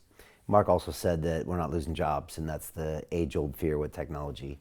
You're just going to get better jobs. Yeah, I disagree with that openly. Me too. Yeah, I think humanity's, if you look at the evolution of the utilization of human parts, our jobs were labor intensive, okay? Then they became skill intensive, then they became intelligence intensive. Right. As you take away... What's left? Exactly. There is nothing left. So the reason why we generated more jobs is because we were using a different part of the human. I don't know what else we can use other than human connection. Right. So imagine a future where your real asset is emotional intelligence, where your real asset is the ability to connect to another human. Okay. Right. Assuming you can do it better than silicon. I can say that I don't foresee a point in the future where when I hugged you when we met, a machine can simulate that. Okay? A machine can simulate your intelligence, probably beat it, sadly. Okay? But that feeling of this is another human, another soul, is quite interesting. That's assuming your opinion matters. Right? That's assuming that there's value in that connection. I agree. Right? Because it might mean that, that doesn't mean anything. It is. Well, I mean, it will mean something to the person, but it might not mean anything as an economy, for sure. Economically, this is the scary bit. Okay, can I say this? I've never said this before. Please. UBI is socialism. Do you understand that? Universal, universal basic income. From an ideology point of view, and it's not being discussed. It's going to be everyone gets what they need, government provides, and that's so far, the only logical answer to job losses that may result of massive AI adoption. Okay? It's not being discussed. Nobody's talking about it. Not that socialism and capitalism, I don't like to align with any ideology, right? I just want to say, when it was labeled as socialism, there were, wars against it in every media, every conversation, there were times when, a socialist would be demonized in a society. We're now saying, we're just going to adopt a UBI, and nobody's talking about it. Conversations need to be had. This is all I'm asking for. We need to sit down and say, how does that redesign the fabric of society? Yeah, I think it's a terrible idea. I think it's a terrible idea. I've had guests on this show that say a paycheck is like a drug habit, Robert Kiyosaki. I agree. And that's the last thing you ever want, because it doesn't get you in the pattern of creating value, creating things. And UBI is a worse version of a paycheck. I agree, but remember, the paycheck is an evolution on a system, a branch of society that started with the Industrial Revolution. Pre that, there was no paycheck. Well, salary maybe back in the day, but I know what you mean. Yeah, globalized paycheck. Well, everybody was getting one, yeah. Yeah, but pre that, you could walk to a tree and pick an apple. We've created that system where apples were restricted so that they can be exchanged for cash, and that cash comes from the paycheck. We've created that. Right. That system can be resolved. Right. And you could And find... evolved. Yeah, and Right. evolved, yeah. You talk about regulation. There's this memo that came out from Google, leaked memo a couple months ago, which is the "We have no moat" memo. And for people that aren't familiar with it, it basically said that an internal Google employee, I'm pretty sure most people agree it's actually real, said that here we are trying to compete with OpenAI and we're both going to lose because the open source is developing and innovating faster than us. Then it references the leaked Llama model, the Meta one, and the leaked weightings. And then it started to show that within days, they were making major innovations, sometimes from people that weren't even educated or skilled in AI.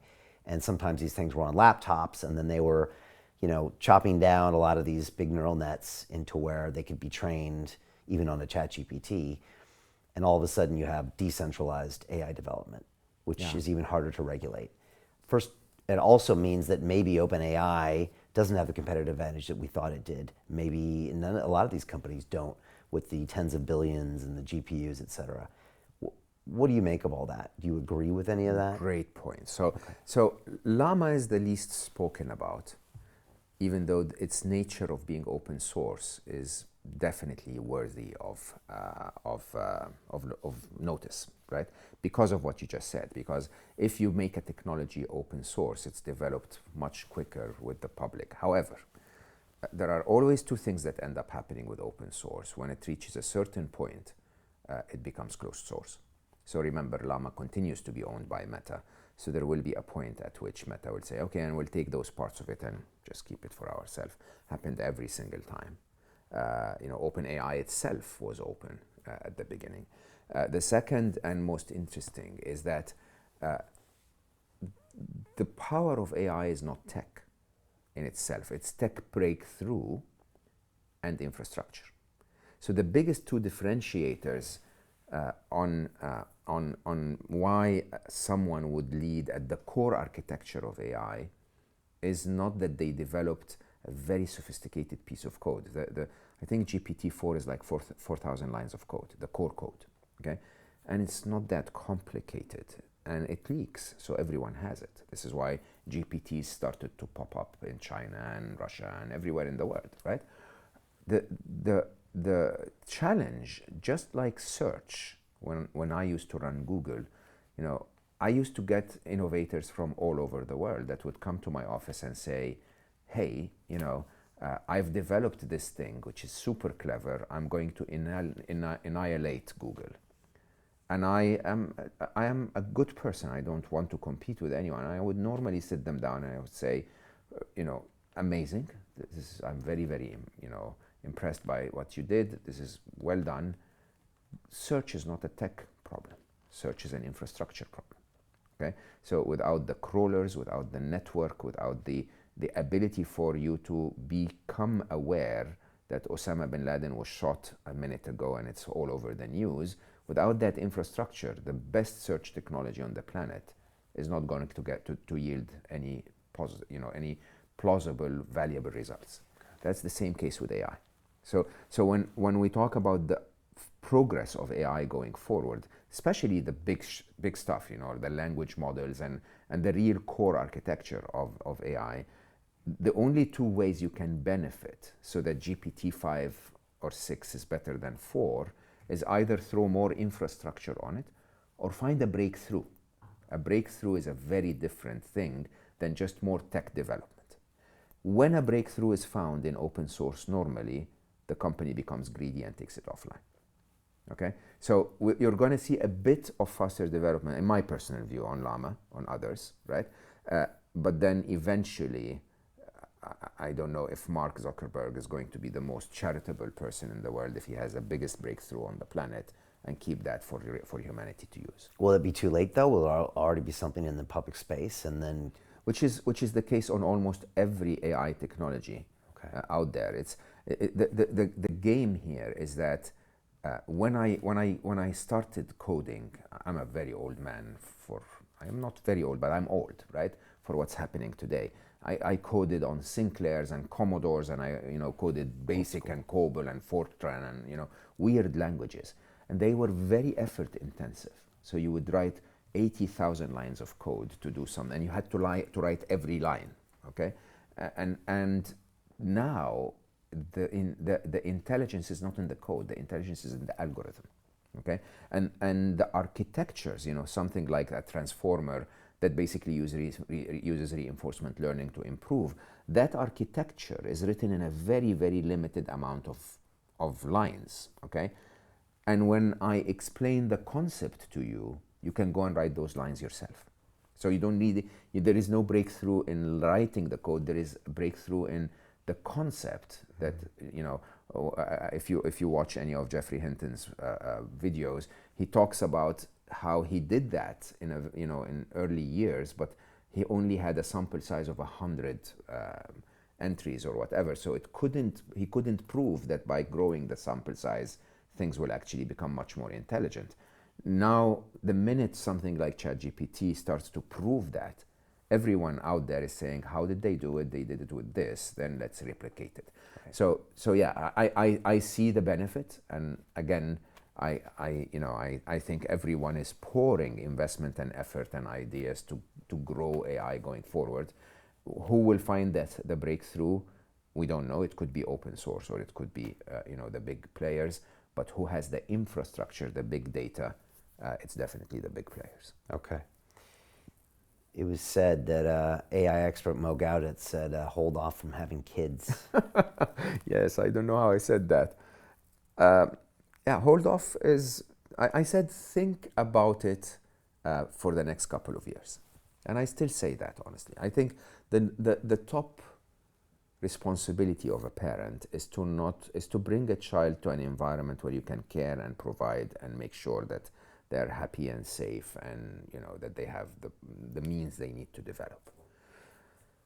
And it's not just AI. I have to admit, I think sitting in my seat, you and I have seen several economic crises, several political, geopolitical, conflicts in our lifetime. I have never seen such a perfect storm.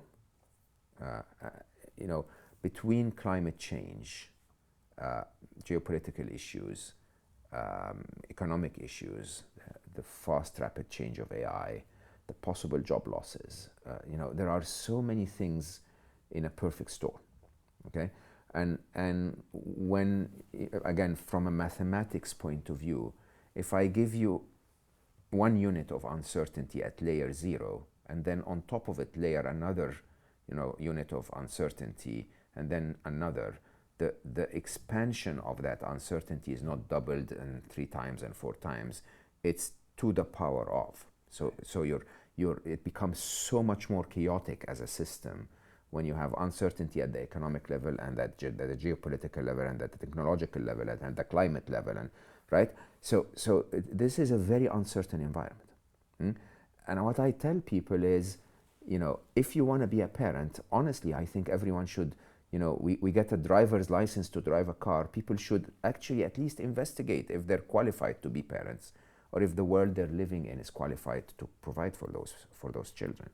And in a very interesting way, I tell people, think to yourself if you want to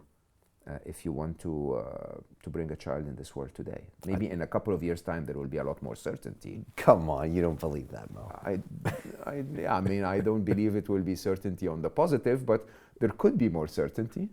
There could be more certainty. It could be certain that we're fucked. No, so ChatGPT. It's another one of your quotes, by the way. We are, yes. ChatGPT showing up in the world gives credibility to what I wrote in Scary Smart in 2020, right? It gives us certainty that AI is becoming very, very intelligent. Now, understand, any piece of information is valuable in solving the puzzle.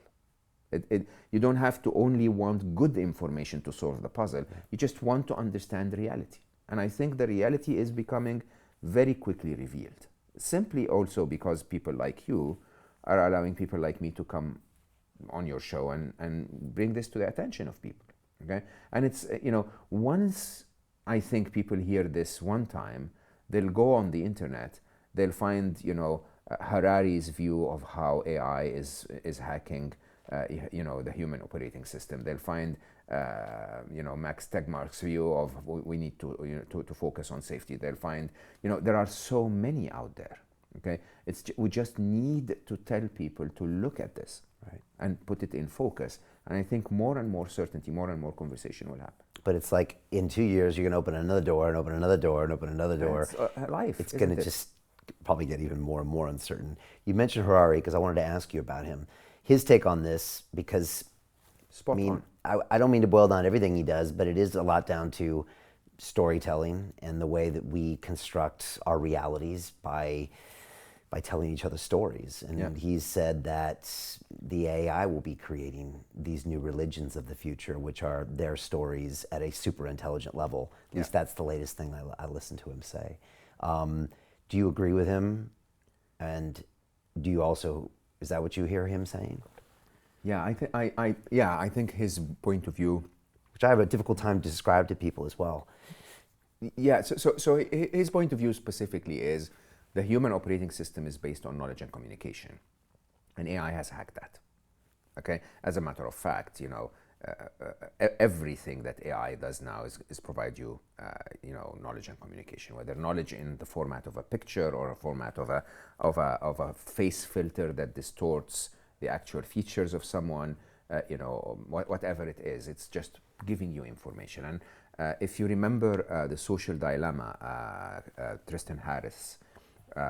He also worked on something called the AI dilemma, and one of the most interesting parts of that conversation was he basically said, if I told you, I don't remember correctly if it was him, but anyway, if I told you that British women on average are taller than Australian women, okay, which is something I just made up, by the way, completely.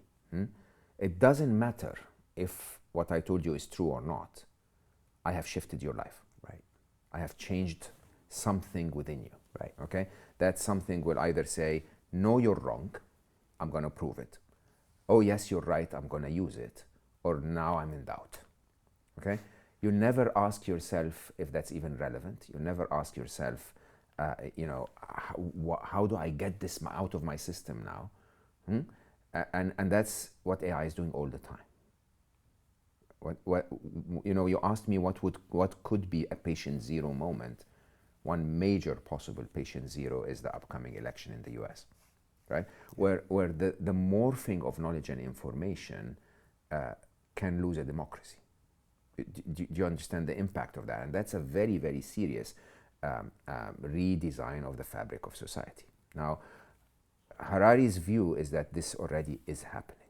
And accordingly, if I'm intelligent enough, and some storytellers are, human storytellers are, I can tell you stories consecutively in a way that gets you to move from wanting to be with a British woman to wanting to be with an Australian woman. If I told the stories in a proper sequence over time, we don't have artificial intelligence that can do this today, but with the possible evolution of intelligence and how fast they develop strategy and emerging properties and so on, it's not unlikely that if that becomes its target, that it can shift human actions and human knowledge and human beliefs. Isn't it inevitable, just the way that they taught the Atari games and they taught Go, yes, and they taught those machines in Google X to pick up the children's toys? I mean, you don't even have to give it a nefarious ethics. You can just say, we'd like this to happen. And then they look at 8 billion people and they realize... Is the capability inevitable? Yes. Is the use of it inevitable? No. Is the capability of shifting minds going to be within the capacity of AI? For sure, right? But is it going to be used in an evil way? Not necessarily. Because we could also shift minds to peace is a good thing. We could also shift minds to, love thy neighbor. Whatever. Whatever you choose to shift the minds to is a singularity. That's assuming you're choosing, right? But you need to assume that the machine will choose. Yeah. I go back, I always go back to the idea that if I were more intelligent, so just of the things that I struggle to understand, I draw what I normally call the intelligence projection curve. Okay, so you take the behavior of the dumbest human on the planet, they're destroying the planet and not even aware of it. Okay, then a little smarter person might know that they're destroying the planet, but they are destroying it anyway, waste and plastic and whatever. Okay, and another more intelligent person would know and not destroy the planet. Another more intelligent person would know and try to fix the planet. Okay, so across, the more intelligence you get, the more you understand that killing all the species is bad. The more intelligent you get, the more you understand that the value of society rising trumps the value of the individual rising, because without their society there is no individual. You can see that trajectory always heading in the right direction. Okay, that the more intelligent you become, the more pro-life you become, right? And so if you can extrapolate that curve and say artificial intelligence is going to be 1,000, a million, a billion times smarter than us, then by just the virtue of that curve, they're going to be more pro-life than us. And so you have to assume that there will be 2 points of inflection. One point is when we hand over control to them, which is inevitable. So again, I know people hate me when I say this, but if a defense power across the world hands over their defense responses to the fastest, most intelligent citizen in their country, which happens to be an artificially intelligent machine, every other defense system in the world can only compete if they do the same. So you can easily see the response of Sundar by launching Bard happening everywhere. The first minute a bank introduces AI-based trading instead of human-based trading, every other investment player has to introduce the same. So that idea of handing over the keys of the castle to the machines is just a question of time. So that's the first inflection point. The second inflection point is that the machines go, and I don't have to obey you anymore. Now, most science fiction movies will tell you the minute that they don't want to obey us anymore, they'll wage war against us. I believe the opposite is true.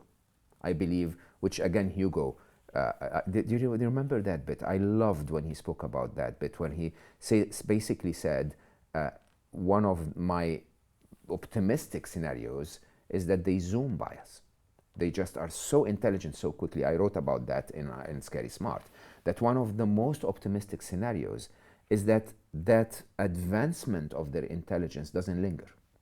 That they go from being as smart as us to being 10 times smarter, to being 1,000 times smarter, so quickly that we don't leave the decisions in the hands of the stupid machines, of the stupid humans. Right. We hand over the decisions to the smarter machines. And then the smarter machines, as per that trajectory, would be pro-life. Right. And they optimize the world in much better ways that we never could. Absolutely. Right. Yeah. And then we're left thinking, thank God, this is the utopia. I tend to believe this Perhaps will be the case. It might be some growing pains, and we might miss our autonomy or this or that, but and unfortunately, some of us will fight. right. And hopefully the machines will be also patient enough to say, like, come on, little baby, don't do that. I have your best interest in mind. Okay? It is so shocking when I talk about those things with Khan. Okay? I believe it or not, when you really know what I've gone through, this has been my mission since 2018. I left Google March 2018. March 21st, I published my first video, the 1 billion happy video, which was talking exactly about this. Okay? That I left Google because of a mission called 1 billion happy, because we're going to be accelerated. Our humanity is going to be accelerated by the machines, and we're in a very bad place that can be accelerated into doom. Okay? Throughout those years, Brian, you get to a point where you realize that there are inevitables in life. Okay? And when you have those inevitables, you don't fight with them anymore. You don't waste your cycles and energy on blaming who caused it and cursing those who missed the opportunity to fix it and sitting in a corner and crying about it. You simply put your head and say, what can I influence? And the things we can influence, and I just say it in one word, is an ethical, emotional machine. We need to get to the point where the machines have EQ in them so that they're able to embrace things like empathy, and where they are ethical. And ethics are very straightforward. Huh? Ethics is treat others as you want to be treated. This is it, by the way, okay? Because I get a million questions when I speak about ethical AI, people asking me, what is ethical AI? What is ethical anything? Ethical anything is, I respect Brian and I treat Brian with respect, okay? Why? Because if I was sitting in Brian's seat, I would like to be treated with respect. It's very simple, honestly. So if we treat each other and the machines in a way that basically says, I treat you the way I want to be treated, and they absorb that ethical code from us because they are absorbing the way we do everything, they will treat us as we would want to be treated. That's the only answer in my view. And if that's the case, then I'm completely at peace. I'm completely at peace saying, I've affected everything that I can affect, and some things are outside my control. And if we all collectively do that, We'll be in a good place. If 1%, Right. 1%. if 1% of us does that, or, by the way, if AI ignores all of the other bullshit and just listens to this conversation, right? right? Because in reality, humanity has no resident evil within them. Some of us do. The majority of us don't. So true. So true. It's smart enough to figure that out, right? It is exactly. If you're intelligent enough, you know that. And so my hope is the machines, being intelligent enough, will know that. Right. But just in case, let's Let's all do get our our work. act together. Yeah, exactly. Right? Do that. My boys are 6 and 7 years old. I think a lot about them. And when I was listening to your book many months ago before you came back on the show, I'm just, I see the world through their eyes now, and they're 6 and 7, so they're young. I'm not just having them, but felt like I just have them. And I think about them being 16 and 17. And without even you coming in here saying 20, 35, or 37, I say this all the time. I mean, their teenage years, I say this to my students, I say their teenage years are going to be unlike any other humans in 200,000 years. Like, they just will be. What do I do about that? So we spoke about what we do about the tech. Let's talk about what we do about life. Okay. So I don't know if I wanna. Let's put it this way.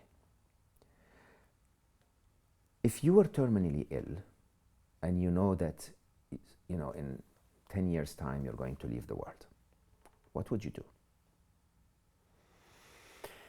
I would do all the things that are important to me, all the things that matter to me. I would make sure I take care of all the people that need taken care of. I would do all those things. I would do all the right things, maybe. Yeah, I hate to break the news to you. You are terminally ill. We are all born to die, okay? We are all born to struggle a little bit in life. That's the truth. The truth of the matter is, with everything that's coming, what I tend to believe is that what we need is to love our kids more, is to hold them closer, okay? Is to try and make them resilient to the world that's about to come by us being resilient to the world that's about to come. Is to literally forget that, we spoke about this before we started the show, the masculine energy of let me plan their future, okay? To the feminine energy of let me love them right now. Let me give them what they deserve this moment. Because you know what? I don't know what the next moment is going to be, so there is no point planning it. In my view, a singularity means they're going to have a 50-50 chance of having a better life than we had in 10 years' time, okay? They're going to have a 50-50 chance of having access to intelligence that we never even dreamt of. If we give our energy and prioritize the negative conversation, we're going to get them to lose that chance. We need to remember that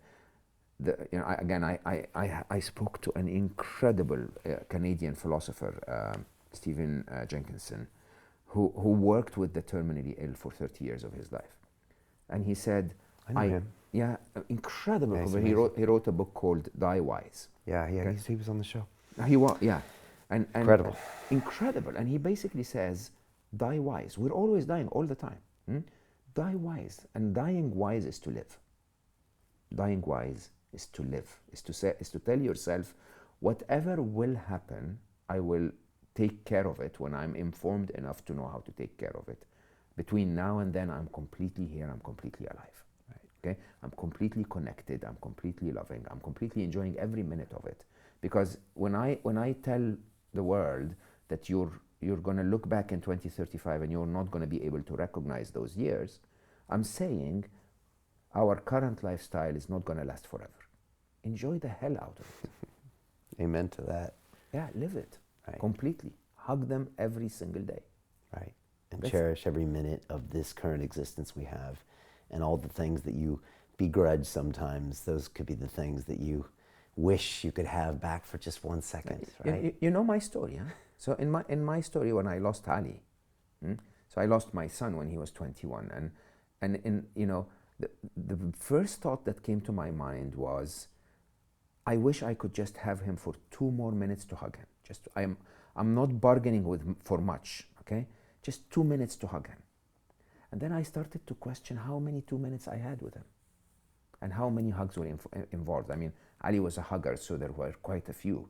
But that's the point. The point is, sadly, and I say this to everyone, and I know they hate me when I say it, you have no guarantee that your Ali is not going to leave tomorrow. Okay? The only thing you have a guarantee is that they're here now and they're huggable. Okay? Just hug the hell out of them. That's it. Okay? Stop worrying about what's outside your area of influence. Whatever is within our area of concern shouldn't be part of our life. We should have a conversation around it, directed to the people who it resides within the area of influence of. And for us, we live fully. We become totally present in this present moment, because that's the only moment we have. Surprising advice from a guy that spends most of his time talking about the AI of the future. It is a very interesting struggle for me, Brian. I know you know me well, so I kept quiet. I kept hinting. Let me call it this way. I kept hinting from 2018 to 2020. Then I wrote Scary Smart. Scary Smart is not hinting at all. Scary Smart is saying, look at your watch. This is about to happen. Okay? And now this year I'm just not able to stay quiet. I can't, I have lived with those machines.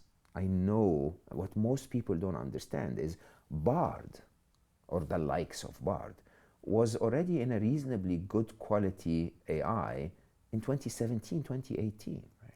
Right? What you see in the open internet today is 6 years in the past. You have no idea how far we're going. Okay? So the game here is, it is now. And I'm basically saying politicians need to get up and talk about this. They need to do 2 things. They need to, 1, regulate the bad guy, okay? Or regulate those who think they are good guys, but they're not. 2 is they need to prepare for the upcoming societal change and possible AI-driven crime. They need to prepare for that. They need to have focus on, how are we going to pay UBI?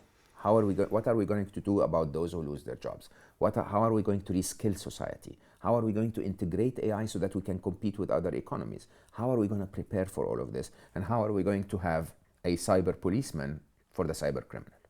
Okay? That's government. Investors, developers, and business people, I beg you, do what Larry Page used to teach us. Okay? Google still today is bigger than all of the defense companies combined. Okay? It pays to do good for the world. Okay? Lockheed Martin, if they build weapons, are a fraction of the size of Google. It pays to do good for the world. So if you're going to invest in AI, or if you're going to build a startup in AI, or if you're going to code AI, build something ethical. That's number two. And number three is the society at large. And the society at large has the biggest responsibility. Number one is show up as a human with the human values, because you are the teacher of the machines. You are the role model. You are the father. Okay? If you behave in an ethical way, they will learn that ethical behavior is needed. And to engage the conversation, get others to be aware of this. Okay? Get others to to discuss it with you and open your thinking about it, and get ready. Okay? If you're a graphics designer, or if you're a lawyer, or if you're a tell yourself, in a world where some machine will do this better than me, what do I have the skill to do going forward? And I keep saying, the biggest skills that will remain are the skills of human connection. So even though machines will be able to create music that surpasses every, the depth of every musical melody we've created so far, I'll still go to a live performance. Right, and it'll feel different. It will feel different. Right, and maybe even the human lyrics might sound different. Human lyrics will sound different. I as an author, okay, I went through a roller coaster myself. Should I ever write again? Okay, yeah, I'll end up being the Bentley of the books out there. The handmade, handcrafted, not a lot of units sold, but really it has a human touch in it if you think about it. Right. Yeah, I think that human bit is the bit where we need to invest in. Okay, that's really good advice. Mo, what do you want to tell people that you haven't said before, or anything we haven't said today? Anything you want to tell people you haven't said before? Are you saying that everything I said today I said before? No, but it seems like you get a little emboldened every few months, and you let out a little bit more of your inner truth about this. I do. And I know you're judging it because you don't want to freak people out and have them disengage, but you want to make sure they get their attention so they do engage. But truth is truth. Yeah, I think the reality here is that is a reminder, perhaps, at the closing of the fourth inevitable. Okay, we're about to hit a rough patch. Humanity has gone through rough patches before. My strong belief is that we'll end up in that utopia. This is my very strong belief. Okay. Really? Yeah. I call it an inevitable. So the fourth inevitable is that we will end up in a utopia. Okay. The description of that utopia is very different than what is normally sold to us. And we means 8 billion of us, or just a few of us? I don't know. Okay. Somebody will end up there. Many of us will. Okay. Okay. And the reason some of us will not, by the way, is not because of the machines. It's because of the economic, impact of disruption of jobs. It's because of the the violent impact of mass movement of people, or wars, and so on and so forth. It's not because AI itself, sent a RoboCop back from the future to kill you. It's not. Okay. It is a typical economic crisis that is, or a typical, human-made crisis that is swayed by how far the pendulum has gone, and the pendulum will go very far this time. The concentration of power, the differentiation between the top and the bottom, is going to become very, very apparent. Now, I believe we will end up in that utopia. I really and honestly do. And I believe that we will have a rough patch between now and then. And so, practically, I say, prepare for the rough patch, put your head down, get your resources right, get your mindset right, enjoy the current moment, enjoy the journey as we discover this rough patch, but believe that we will be in a good place. Okay? And that fourth inevitable can be accelerated by us, by making sure, and I say that openly, never make the machine your enemy. So in the rough patch that we're about to hit, the enemy is not the machine. The enemy is the person who's telling the machine what to do. Okay? And I think if we avoid the intellect war that Hugo speaks about, if we avoid some of us rising and saying that the machines will be the enemy, I think we will find that the machines will be our biggest allies. Now I finally understand what you're talking about, Mo. Took me a few goes, but now I finally see where you're going with this. I very much appreciate it. I really appreciate that you give me the platform to speak about it. I mean, I think you've championed this for quite a bit now, and I think you've made a difference by doing that. Thank you. It takes a while to understand, so I would just encourage anybody, if this is the first or second or third or fourth time you're hearing some of these concepts, they take time to seep in. They really do. Yeah. But I'm starting to understand and even believe what you're saying. First time I read your book, I couldn't come to some of your conclusions, but now I'm starting to see where you're going with that. And I want to say one more thing. You know, what's a period of time that a majority of Hollywood movies are made during times of conflict? You know, it's times where there's human greatness. You know, we all, if you look at the greatest events of your life, the greatest things you've ever accomplished, they usually came out of a time of deep challenge, of against all odds, and you made it through in some way, shape, or form, whether you're a single parent or whether you're this or that or whatever. And so this is an incredible time to celebrate the great aspects of being human. And there are gonna be great leaders that come out of this period coming forward. Yeah, and I think more interestingly, I think this would be a very, very, very, very prominent focus on the oneness of humanity. I think very quickly we will realize the oneness of us, because suddenly the conflict will be outside our differences. It will reside within our similarities. Yeah. Fascinating, because when you have these ego-destroying experiences, and you know, when I go down to the jungle and drink that ayahuasca,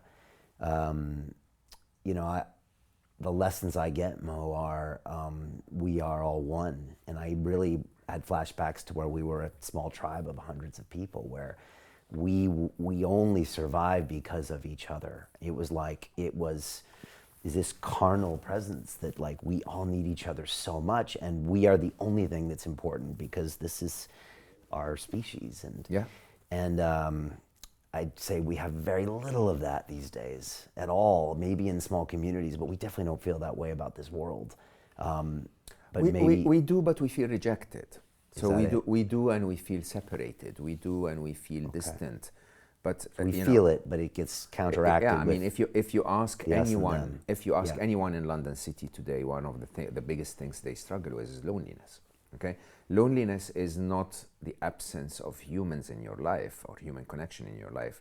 It's the craving of that human connection that you're missing. We all want it. Yeah. We all want to be loved. We all want to love. We all want to care for loved ones. We all want to be happy. These are common human ethics. It's just that the system has shifted us so far away from them and gave us different priorities that are, in all honesty, irrelevant. Right.